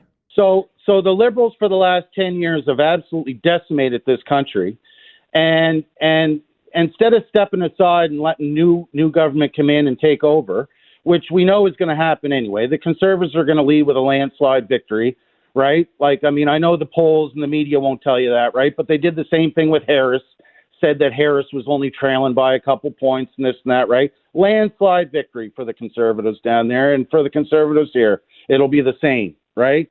Carney's no better than Trudeau. He's been advising Trudeau for the last number of years. So all of his policies are the same policies that Trudeau put forth, right? What we need in this country is we need somebody to start standing up for this country instead of selling all of our resources up to other countries and making ourselves less appealing for everybody else to come here, right? Look at the mess that they made of the healthcare system. We can't get a doctor to stay here. Why? Because, well, for just a small little thing, capital gains tax, right? They tried to take that away from us. Well, you know what? That's how a lot of these doctors actually make a little bit on the side through their housing, right? Because they have to live close to the hospitals. Their housing is more expensive. All right, Kurt, right? I got a number of calls, man. I want to get to some more. Appreciate your call. 902-405-6000. Wow. Let's, where are we here? Mark, how are you? Mark, welcome to the program. Oh, hey, Dan. Thanks for taking my call. First, I won't be as vociferous as Kurt, but without the internet censorship stuff, I agree wholeheartedly what he said. How are we censoring? How is the government censoring the internet? Explain it to me. No, I said I don't agree. Oh, sorry. okay, fair I don't enough. agree. Okay. I said, without that part, I agree with everything he just said. His rant after that. I'll be quick. Lots of callers. I was going to call it gun violence. Well, I'll get real quick. If you care about law and order, any voter out there, vote for the one party that cares about law and order, the one that's tough on crime, that's always been tough on crime. Vote conservative. In terms of tariffs, I think, and all this, people should do their history. I'm a bit of an expert on it. I did study this, wrote a thesis on it way back. This used to be a matter of the left, okay? This was the left wing that was against free trade, okay? Now in our upside-down world, it's flipped. It's conservatives now. I don't like how Trump is going about it, I think, but we have certainly been taking advantage. I mean, he spelled it out, especially with the auto plants. Free trade, NAFTA is the worst thing that's ever happened to the U.S., and frankly, it wasn't great for Canada. So people, I implore you to do your history. Look it up. Look at the negotiations. Go back to 88 even. So Mulroney, Chrétien, both parties, Democrats, Clinton, Bush, everything. And I'll just wrap it up by saying that I also believe the Conservatives will absolutely win, and I think it'll be a minority government. And I don't trust the polls. And thank you. Have a good one, Mark. Look at that. Censorship there. That legacy media, right? Not letting those opinions get on the air. Anyway. One more call before the top of the hour, and that is to Paul. Paul, you got the last word today. Yes, I wanted to talk to you about Great Britain and why they didn't come to our aid. Absolutely. Great Britain has some really bad problems right now. The last month, they had the largest amount of business closures, 4,000 in 1 month. Right. It's at the rate of about 38 a day. Right. And they're still committed to NATO. They're still committed to the F-35 because they're a major second-tier partner in that. And they just don't have the economy. It's all going away because of net zero. And how did that work for them yesterday? What's that? And how did that work out for them yesterday? I don't know as far as the tariffs and they got a 10% tariff from President Trump. So keeping their yap shut didn't work. Well, the thing about it is that there are problems before even the tariffs. Like, I mean, Vauxhall, which is a major brand of cars, just shut down a plant of 1,100 people. And what it is that it's the net zero policies that Mark Carney wants to bring to Canada. You know, he was the governor or the Bank of England's governor. And now you're going to tell me that Liz Truss said he was bad. Yeah, I've heard it all before. Well, the thing is the results are being seen in the British papers all the time, right? In regards to it, and Labor has jumped on board with that. So it's almost lunchtime. Fair enough. Have a good one, Paul. Thanks. Bye-bye. Thank you to each and every one of you that dialed the numbers and joined the program. I do truly look forward to this hour every day. I love hearing opinions, and if I don't agree with them, and even if maybe they're not based in complete fact, I need to see the evidence that the Liberal government is censoring the internet. Show me that one, and I will admit I'm wrong. We need to stop down and take another break. Mark's going to update us on what's going on in the news today. And on the other side of it, we're going to continue our look at what's going to happen next with these tariffs. Associate Professor at Dalhousie University, Robert Huish, will be our guest. You're listening to the Todd Veinotte Show. I'm Dan Holstrand. Back in minutes. Facts.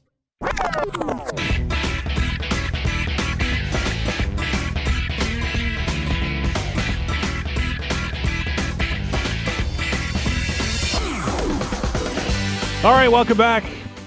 Happy afternoon. Happy Thursday afternoon. We're almost at the finish line. Tomorrow is Friday. And what a week it has been, hasn't it? Holy smokes. yesterday, and I don't know if I'm speaking out of school, but yesterday was an exhausting day.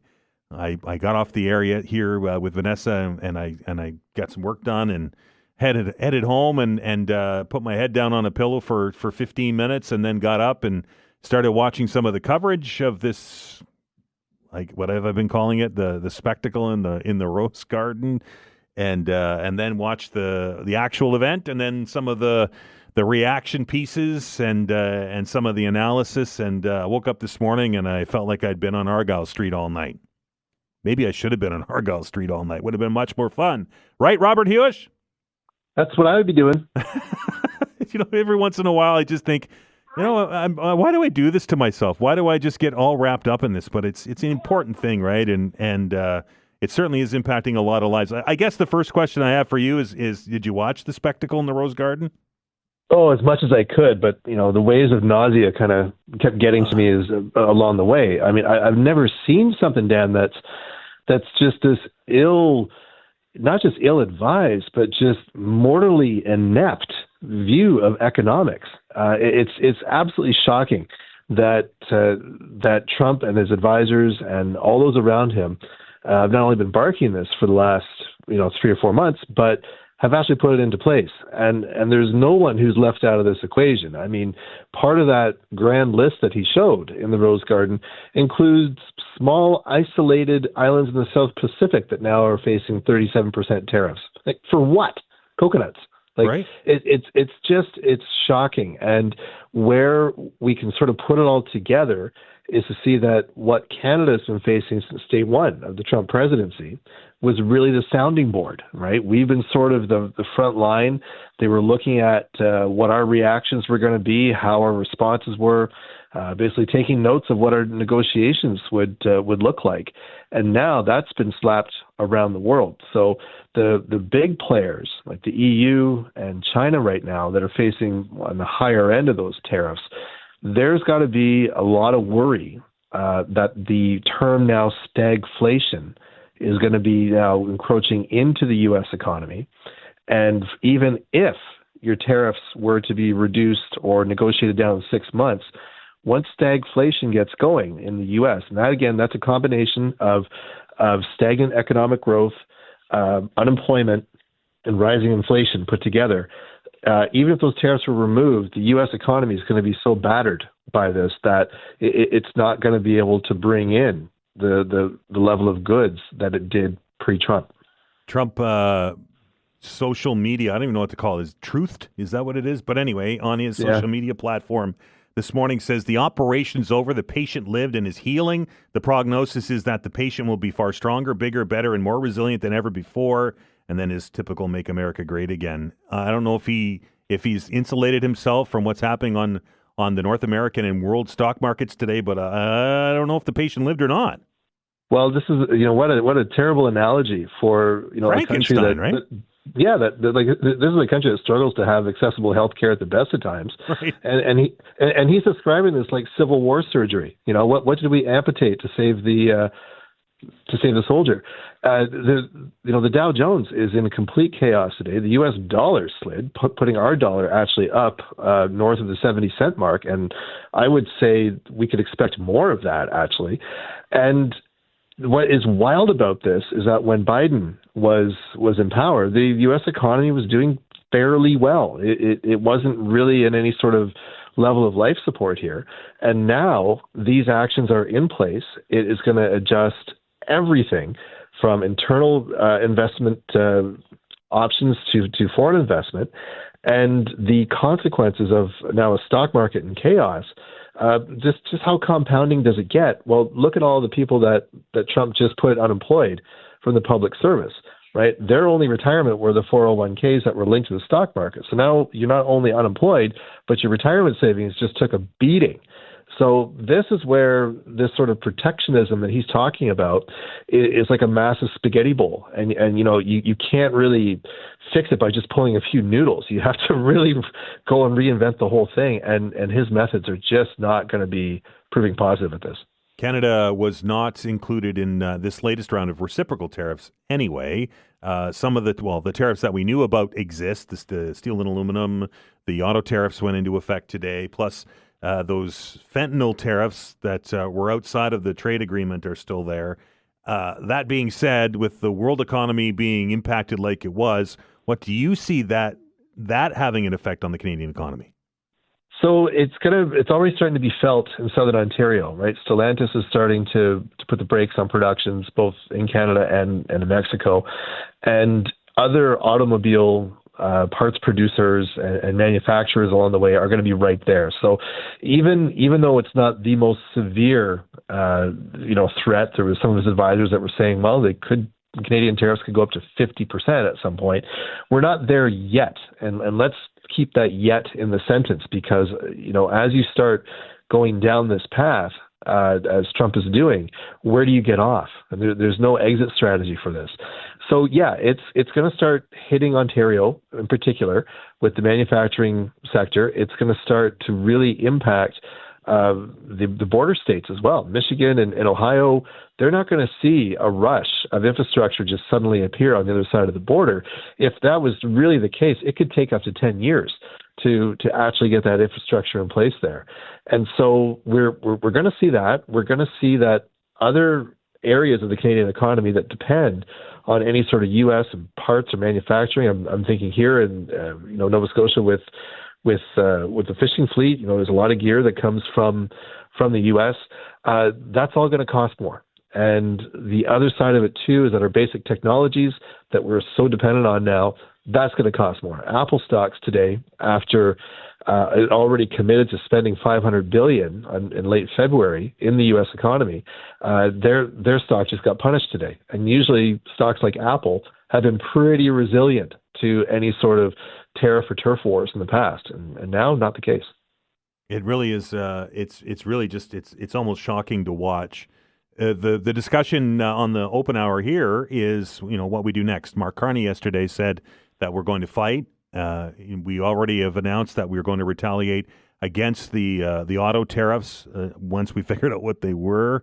And obviously, when we retaliate, then that impacts Canadians as well. Is retaliation the right approach here economically?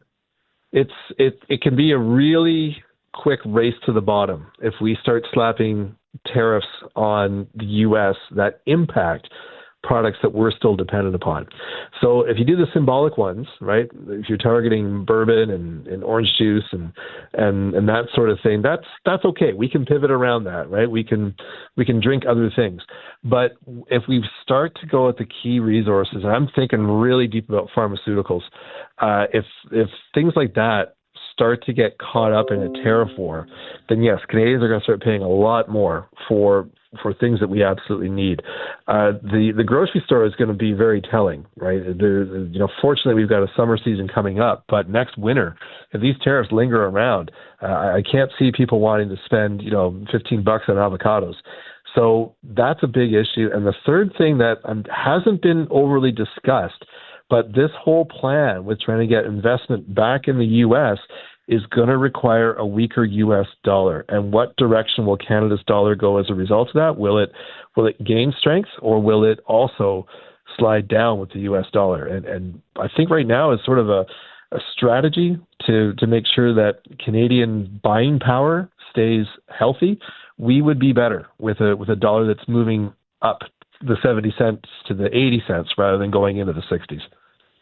Robert, appreciate your time, sir. Thank you, Dan. That is Dr. Robert Huish, Associate Professor at Dalhousie University.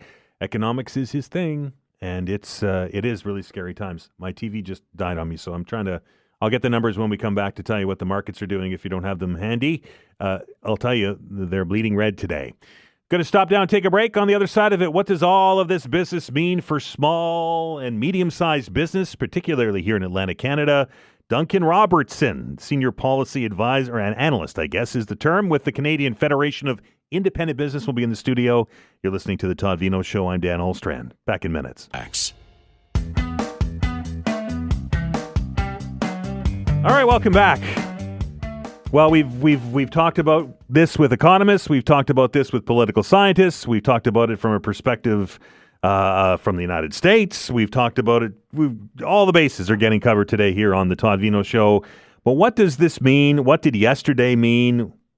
if we could see into the future. What does the future mean to those small and independent businesses, the backbone of our economy, particularly here in Nova Scotia? And when we have those kind of questions, we go to our good friend Duncan Robertson, who's a senior policy analyst with the Canadian Federation of Independent Business here in Nova Scotia. And he's joined me in the studio today. We were chatting before he came on, and I've asked everybody today, did you watch it? And you're like, yeah, I watched it. And it was just unprecedented. I can't think of any other way to describe it.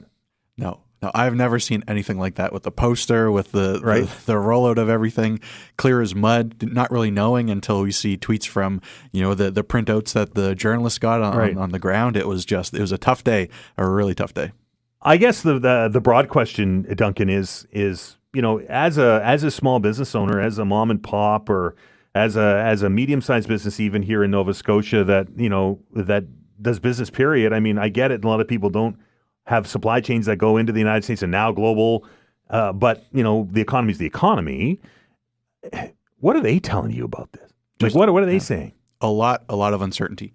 When we look into the long term, the next 12 months, we're seeing confidence levels lower than we've ever seen them. Yeah. It's really difficult to plan into the future, decide how you're going to invest in your business.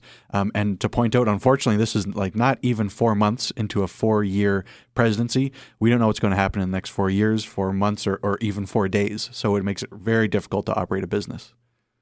The tariffs placed globally yesterday, the concern is that that's going to, A, impact their economies, B, impact the American economy, and as I mentioned earlier, when America gets a sneeze, we get a cold, right? So on top of all the other things that are going on in the world, it has to be a very, very concerning time for people that are trying to pay the bills at the end of the month. Absolutely. And, while we might not be hit directly from yesterday's announcement, there will still be, downstream impacts. We've already seen impacts from the uncertainty, delayed or canceled orders with, the states, increased prices, et cetera. So that uncertainty is definitely causing a lot of concern for small businesses. And while I wouldn't say yesterday was a good news story, I think it went from what could have been a horrible news story to a bad news story. It's still, a difficult time for small businesses to operate, for sure. I remember the CFIB, I think it was last month, put out your business barometer, and some of the numbers were quite shocking. Not a lot of businesses are planning, and we're getting into the summer season, and a lot of students are getting ready to leave classes and go to work, and not a lot of businesses are talking about hiring right now. No, I mean, right now, a lot are just saying that they're going to stay at their current rates and see what happens. I think it's around in Nova Scotia, 13% say they're going to hire, 13% say they're going to lower their job numbers. So again, just trying to see what the next few months hold, and that's a concern as well. We're seeing nationally some thoughts around increasing prices around 3.7%, I believe, month over month, which is, it doesn't sound like a big number, but it is for sure, and just speaks to that uncertainty. And small businesses are just trying to stay afloat, keep open. I mean, they went through the pandemic. They went through high inflation periods. Now they're going through this, which just keeps going and going and going. I mean, since January, it's difficult. And the pandemic is a great example of that, because this is a bit different because we're not necessarily turning the tap off instantly, right? Yeah. Like we did, we shut the economy down. But when we turned the tap back on, then we had all those issues with supply chains and all that, and with the uncertainty now that President Trump has put into the planet, not just into North America. I would imagine that supply chains and raw materials and goods to sell are going to be a question mark now. Yeah, we're going to have to wait and see. I mean, it's definitely really concerning when we see not just, certain countries, but almost all countries. I mean, this is like an 8-page list that goes from countries as large as China and India to as small as a jurisdiction like St. Pierre and Miquelon. They're getting tariffed as well. Yeah. So it's a broad sweeping impact. We're going to have to see what it means for supply chains. As a result of the ongoing uncertainty, we did hear from our members that they were thinking about expanding to other international markets. Now we have to see, will that still be the case with this uncertainty? Right, good point. So it's definitely a concern, but I think something we can do here in in Canada. Again, we say it over and over, but ensuring that we can trade efficiently, that there's certainty east to west when we can't go south, to ensure that we can try and add some certainty for small businesses, particularly at this uncertain time. Approaching uncertainty as a single market as opposed to 13 different markets, right? And that gets bannered about a lot. And I know that Premier Houston has been sort of leading the charge on that and removing these trade barriers. How big a deal is that? A lot of people say, well, if we open up the trade barriers, they're there for a reason. Like if I'm a maple syrup producer in Nova Scotia and I'm producing syrup, and Quebec makes many times more than we do, and they dump here, and then is there danger of that happening, and how big a deal is getting rid of these trade barriers interprovincially? Well, it is a very big deal, and there's some barriers that might not seem very common sense, like not being able to move a piece of meat from New Brunswick to Nova Scotia without being federally inspected. So there's areas like this that are definitely cause red tape and can be addressed. And I think kudos definitely to Premier Houston for the work that he's done, and for the Nova Scotia government leading the charge in this way.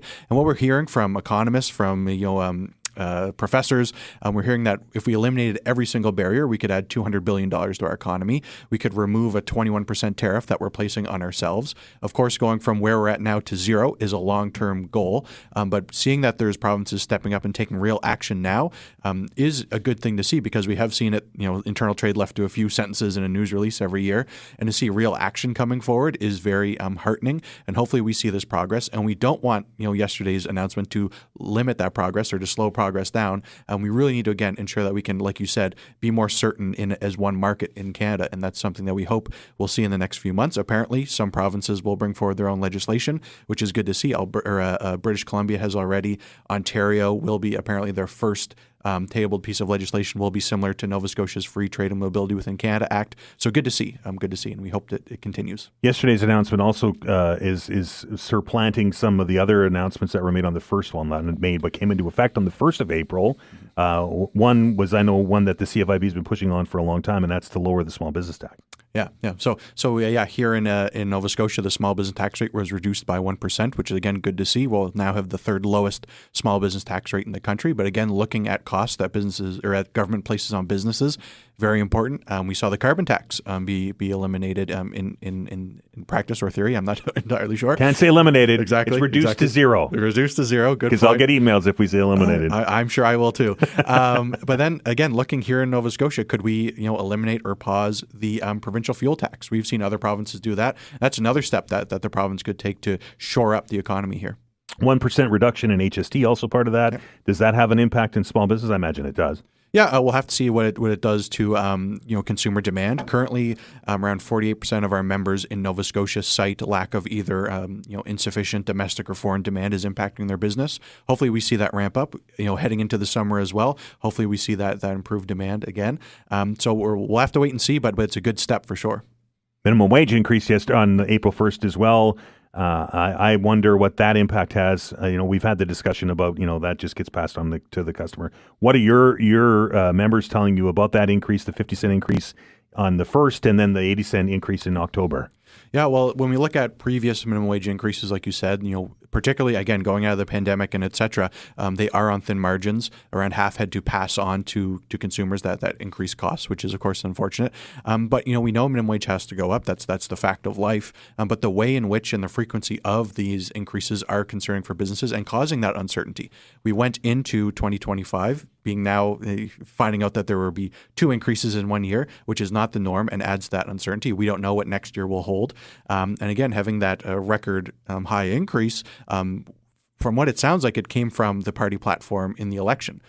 So we need to see what economic indicators that increase is being tied to. We don't want it to be a precedent that a minister could wave a flick of their pen and they're increasing these costs at a whim. It has to be based on economics, so that's something we're concerned about. So again, adding uncertainty to an uncertain time and really just looking at the methodology and how they're doing it. It'd be better to lay it out for 5 years and tie it to CPI or something along those lines, at least to make it predictable for business owners?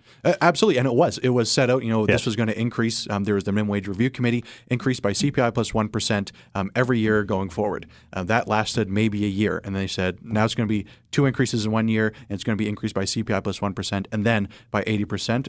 We don't know if that's to meet a campaign promise or not. And we don't know now what the next years hold, which is a concern. Duncan, we're out of time. I appreciate yours, sir. Anytime. Thank you. That is Duncan Robertson from the Canadian Federation of Independent Business. When we come back, another Duncan Williams, will be joining us. Strong growth in residential activity in Nova Scotia driving construction, employment demands higher right through till 2034, and what the tariffs mean on the construction industry. Lumber is still in play here. We don't know where that's going to go. You're listening to The Todd Veinotte Show. I'm Dan Alstrand. We're back in minutes.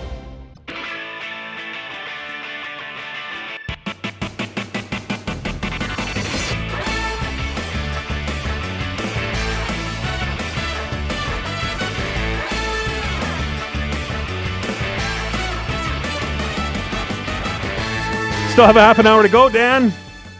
Welcome back to the Todd Veinotte Show. I'm Dan Olstrand, trying to get some other stuff done here. It's a never-ending cycle with regards to this program. Very glad that you're able to spend some time with us. Very, very pleased to welcome into our show to talk a little bit about what's happening in the construction field, our good friend Duncan Williams. Duncan, how are you?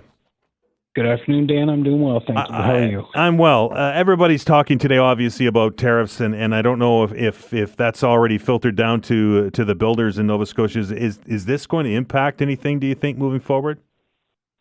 Yeah, there's no question about it. It's going to impact the industry. The countermeasures will be probably more important in a lot of respects. The upside is, we've known now for a few months that something is going to happen, and we've been working with governments at all levels to try and figure out, okay, what can we do in terms of procurement, in terms of supply chain management, alternative sources, alternative materials. So there will be an impact. There's no question how deep it will be. I think, time is going to tell. And when I think of construction, I think of, lumber, obviously. I'm looking at a building going up here in the north end that's is wood frame construction. That being said, most of that supply chain come from Canada, or does it come from all over?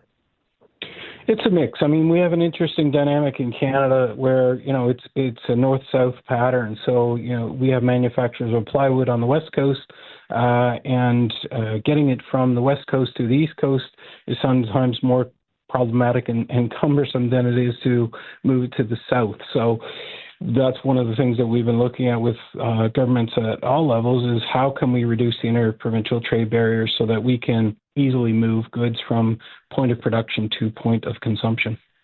That being said, the threat of and now the latest round of tariffs and who knows what's coming in the future, that's not slowing anything, right? We're still busy here? Yeah, we're definitely still busy. Again, I think it'll be time will tell whether we're going to see any real impact. Right now, what we've been advocating for is some allowances in terms of cost escalations in current contracts so that they don't come to a halt. And again, looking at alternative suppliers so that we can hopefully boost our own economy by, turning back to what we used to do as a country. We manufactured a lot here, and this has actually spurred on a whole conversation around what can we start manufacturing here in Canada or scale up again. So, partnerships as well then with the EU and other parts of the world. Those are important things that, frankly, are long overdue in conversation. And I think some of this is a good wake-up call for the country. I look around, I see a lot of cranes, and I see a lot of construction. You mentioned it's still fairly busy. Are we able to keep up with the demand out there, or is there still a large backlog in projects that are waiting to happen? It ebbs and flows a little bit in the industrial and the commercial side, of course. So as big projects come to an end, you will see a little bit of a lull, and then when new ones come on stream, that pickup is there. What we are seeing in the multi-residential, residential, single-family homes, and the remodeling and renovation sector is a constant trajectory and growth right up to 2034 is our estimation right now. Holy smokes, that's a long time. It is a long time. A lot can happen in 9 and 10 years, but right. Right now those numbers are pretty strong, and it's primarily based on migration into the province from other provinces and jurisdictions, and then of course immigration is helping. And what we have seen, however, is continuation of our declining natural birth rate. So, with the aging population, we do have to look at alternative sources of labor, and that includes our local underrepresented communities, First Nations, persons of color, persons with disabilities, women in construction, etc. How is the labor pool right now, Duncan? Do you have enough to live up to demand today? No. Short answer, no. Our projection is we need about 15,000 people by 2034. About 8,500 approximately will retire in that period, and we'll see a natural migration of folks into the industry around 7,000. So we have a pretty significant shortfall over that period of time, and that's certainly being felt right here, right now, in terms of our labor estimates. We just worked with all of our partners, our union partners, Build Force Canada, home builders, all of the industry. And, the numbers for the first time in a very long time, we have all red for a number of years out, 2 to 3 years, which we haven't really seen since we've been doing these economic modeling forecasts. How about training capacity? You can't just, you can't become a carpenter overnight, right? No, that's one of our bigger challenges. Again, we're working with our partners at the provincial level, the community college, and then, with different partners to enhance direct entry, which means, somebody can come out of high school or any point in their life for that matter, and enter the trades and get training on the job. So you learn as you earn. Then there's what we call pre-apprentice, which is, going the college route, community college or private college, and getting your pre-apprentice training to the point where you can then go out and work and start pursuing your apprenticeship and then write your level exams and pursue your career until you get to the point of Red Seal certification. Having conversations with family members with kids that are getting into that age bracket where those decisions are being made, where they're going to do when they finish their schooling. And the conversation around our dinner table is well, if you do decide to go into a trade, be it carpenter or plumber or whatever it is, you can pretty much be assured, obviously things can change and with today's economy and today's world, who knows, but you can be pretty assured that you once you get your Red Seal, you have a job for life. Yeah, it's a pretty strong market, and as you say, things can change, but all of the parties in the current federal election are looking at accelerating housing and building infrastructure and so on. So, what we see on the current Canadian horizon as we know it today is a very strong economic outlook when it comes to construction. I would think, if these trade wars persist, we will see a increase, I would hope, in local and national manufacturing, return to doing the things that we've been known for. And, we've got our oil, gas, energy sectors, and then, of course, our renovation, remodeling sectors are very strong over the next decade, and certainly our infrastructure deficits require us to invest pretty heavily to maintain the standard of living we had, and also but also to protect ourselves against climate change and resiliency around those things. A couple of the federal parties have rolled out some plans for housing, ambitious plans, I might add, with multiple thousands of houses to be built. Is it even possible in today's world? Can we get on a building campaign like that, or do we not have the capacity to do that? Listen, I think, if you look back in history long enough, for those who remember the Sears catalogs in the 1920s, you could order a house in the Sears catalog and it would come in a kit, kind of like an IKEA kit, right? And you would put it together. I don't know that we'll necessarily return to that, but the pre-approved plans and so on will expedite the actual construction of housing in terms of getting it approved and so on. The labor shortage is still real. So, we're also exploring how do we innovate? How do we do things more quickly? Can you engage in more off-site construction, prefabricated construction, modular construction, all of those things that can expedite and supplement the market? Regardless of what we do, we're still looking at significant labor shortages nationwide. And this is not exclusive to Canada, which is the ironic part about, the head-scratching part of these tariffs. The U.S. has had the lowest level of unemployment in its history, to my knowledge, below frictional unemployment. They actually have a labor shortage. So we can't even figure out where this is coming from, because they're actually trying to recruit from Canada to fill their labor shortage needs as well in the construction sector. So that may ease and that may help us in the medium term, but we certainly still need to tap into underutilized parts of our economy and getting into more innovation, automation, and also using the communities that just don't see themselves in the construction industry as we would like to see them represented, including women, First Nations, and so on, as I said. If you listen to the American president, there's going to be all kinds of commercial construction underway, building all these auto plants and so on and so forth. Yeah, Donald Trump is the only one who knows what Donald Trump is thinking, and every economist that I've ever interacted with would clearly tell you tariffs have more of a negative impact on the people you think you're protecting than they actually do on the people that are supposedly your threat. So I'm not sure. Maybe he's got a different model that nobody else knows about. I really don't know, but I think most economists who understand tariffs and international trade and supply chains, are looking at this and just literally scratching their head and shrugging their shoulders. And if you look at the capital markets today, the Dow is down 1,200 points.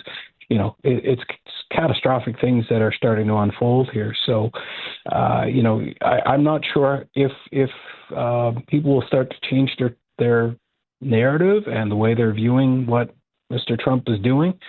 But, I don't think that they're going to be getting what's been sold when it comes to the jobs and so on. I just can't see it. Duncan, as always, we appreciate your time, sir. All righty. Take care, Dan. That is Duncan Williams from the Construction Association of Nova Scotia. We're going to switch gears here a whole bunch, really. We're going to take a break, and when we come back, a new book out there called Disruptive Women, The Untold Story of Nova Scotia's Pioneers of Peace and Suffrage. Its author, Sharon MacDonald, in studio. You're listening to The Todd Veinotte Show. I'm Dan Ahlstrand. We're back in minutes.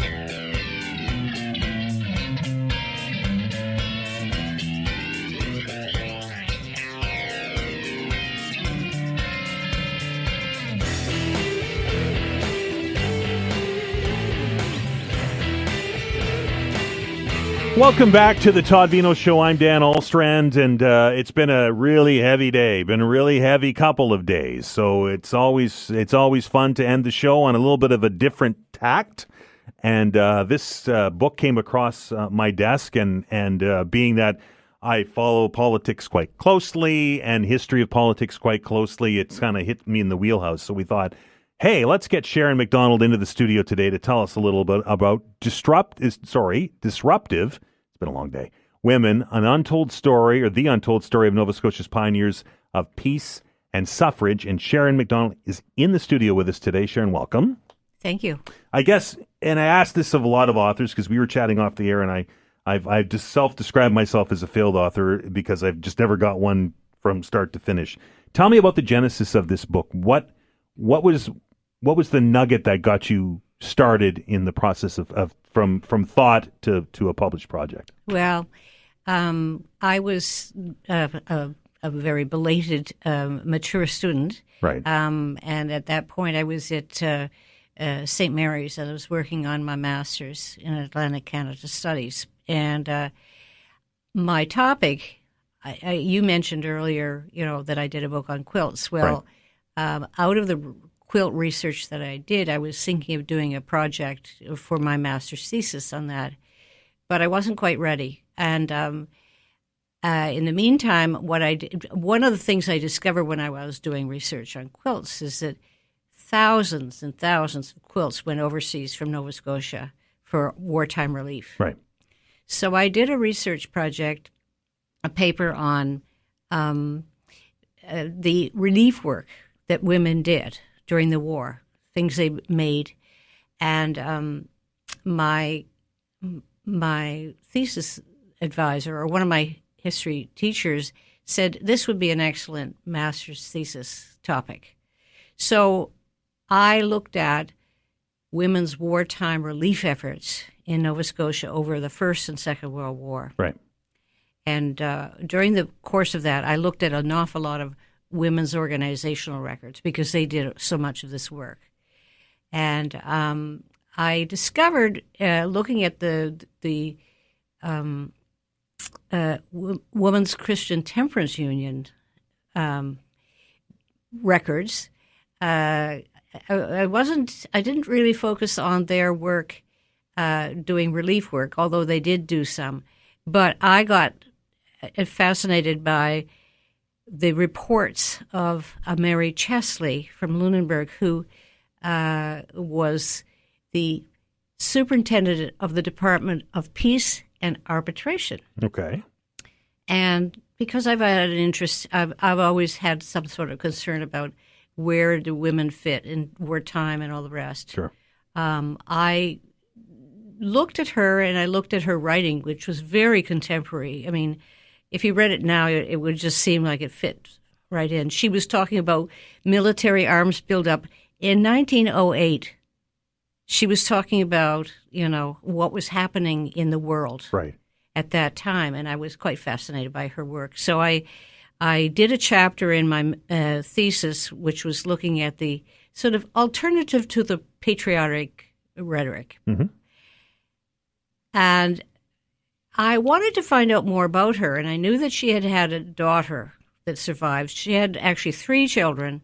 2 of them died very tragically in a sailing accident when they were 18, 19 years old.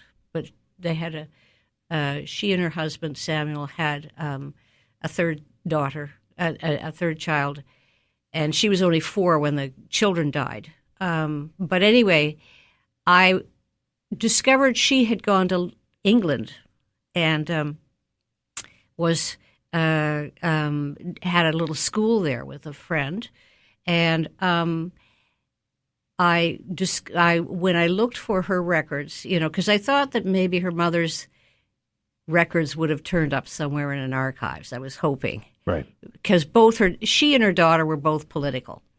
And what I've discovered was I got in touch with the Quaker Archives in London, and she, there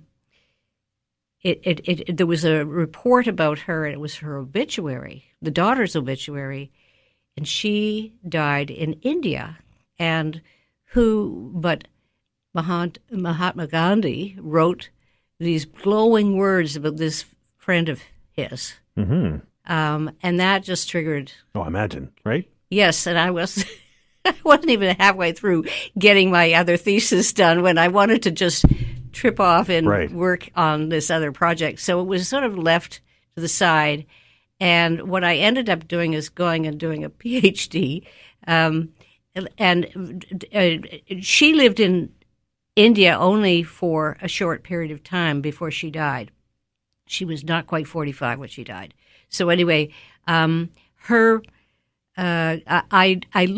started to find other women Western women in India who were supportive of the independence movement. They were sort of anti-colonialists, and so I did a thesis. It was a collective biography, but I always wanted to go back and do something about mother and daughter. So that's the seed of all this. That's the seed. And what did you discover? How important were they in the suffrage movement? Not only in Nova Scotia, but overseas. Well, her mother was considered the pioneer suffragist in Nova Scotia. She was very, very active. And I didn't get really interested in her suffrage work until a little later, when I was working on this broader biography of the 2 of them. The daughter, suffrage wasn't, she was certainly a suffragist, but she wasn't, she was a bit younger than her mom. Her mom was born in 1847. Okay. And Polly, the daughter, was born in 1891. So she kind of inherits suffrage more readily in her young adulthood. But she was also very politically active. She went to a conference, a labor conference, where she was, trying to get the party the Independent Labor Party to take on complete disarmament. Didn't come through, of course, but she, there were articles about that in the paper that I found in England. And then I discovered her. I was very lucky to, I did go to India to do my research on her. And there's a series of serendipitous happenings where I got information. And I finally found the woman in whose arms Polly died. Wow.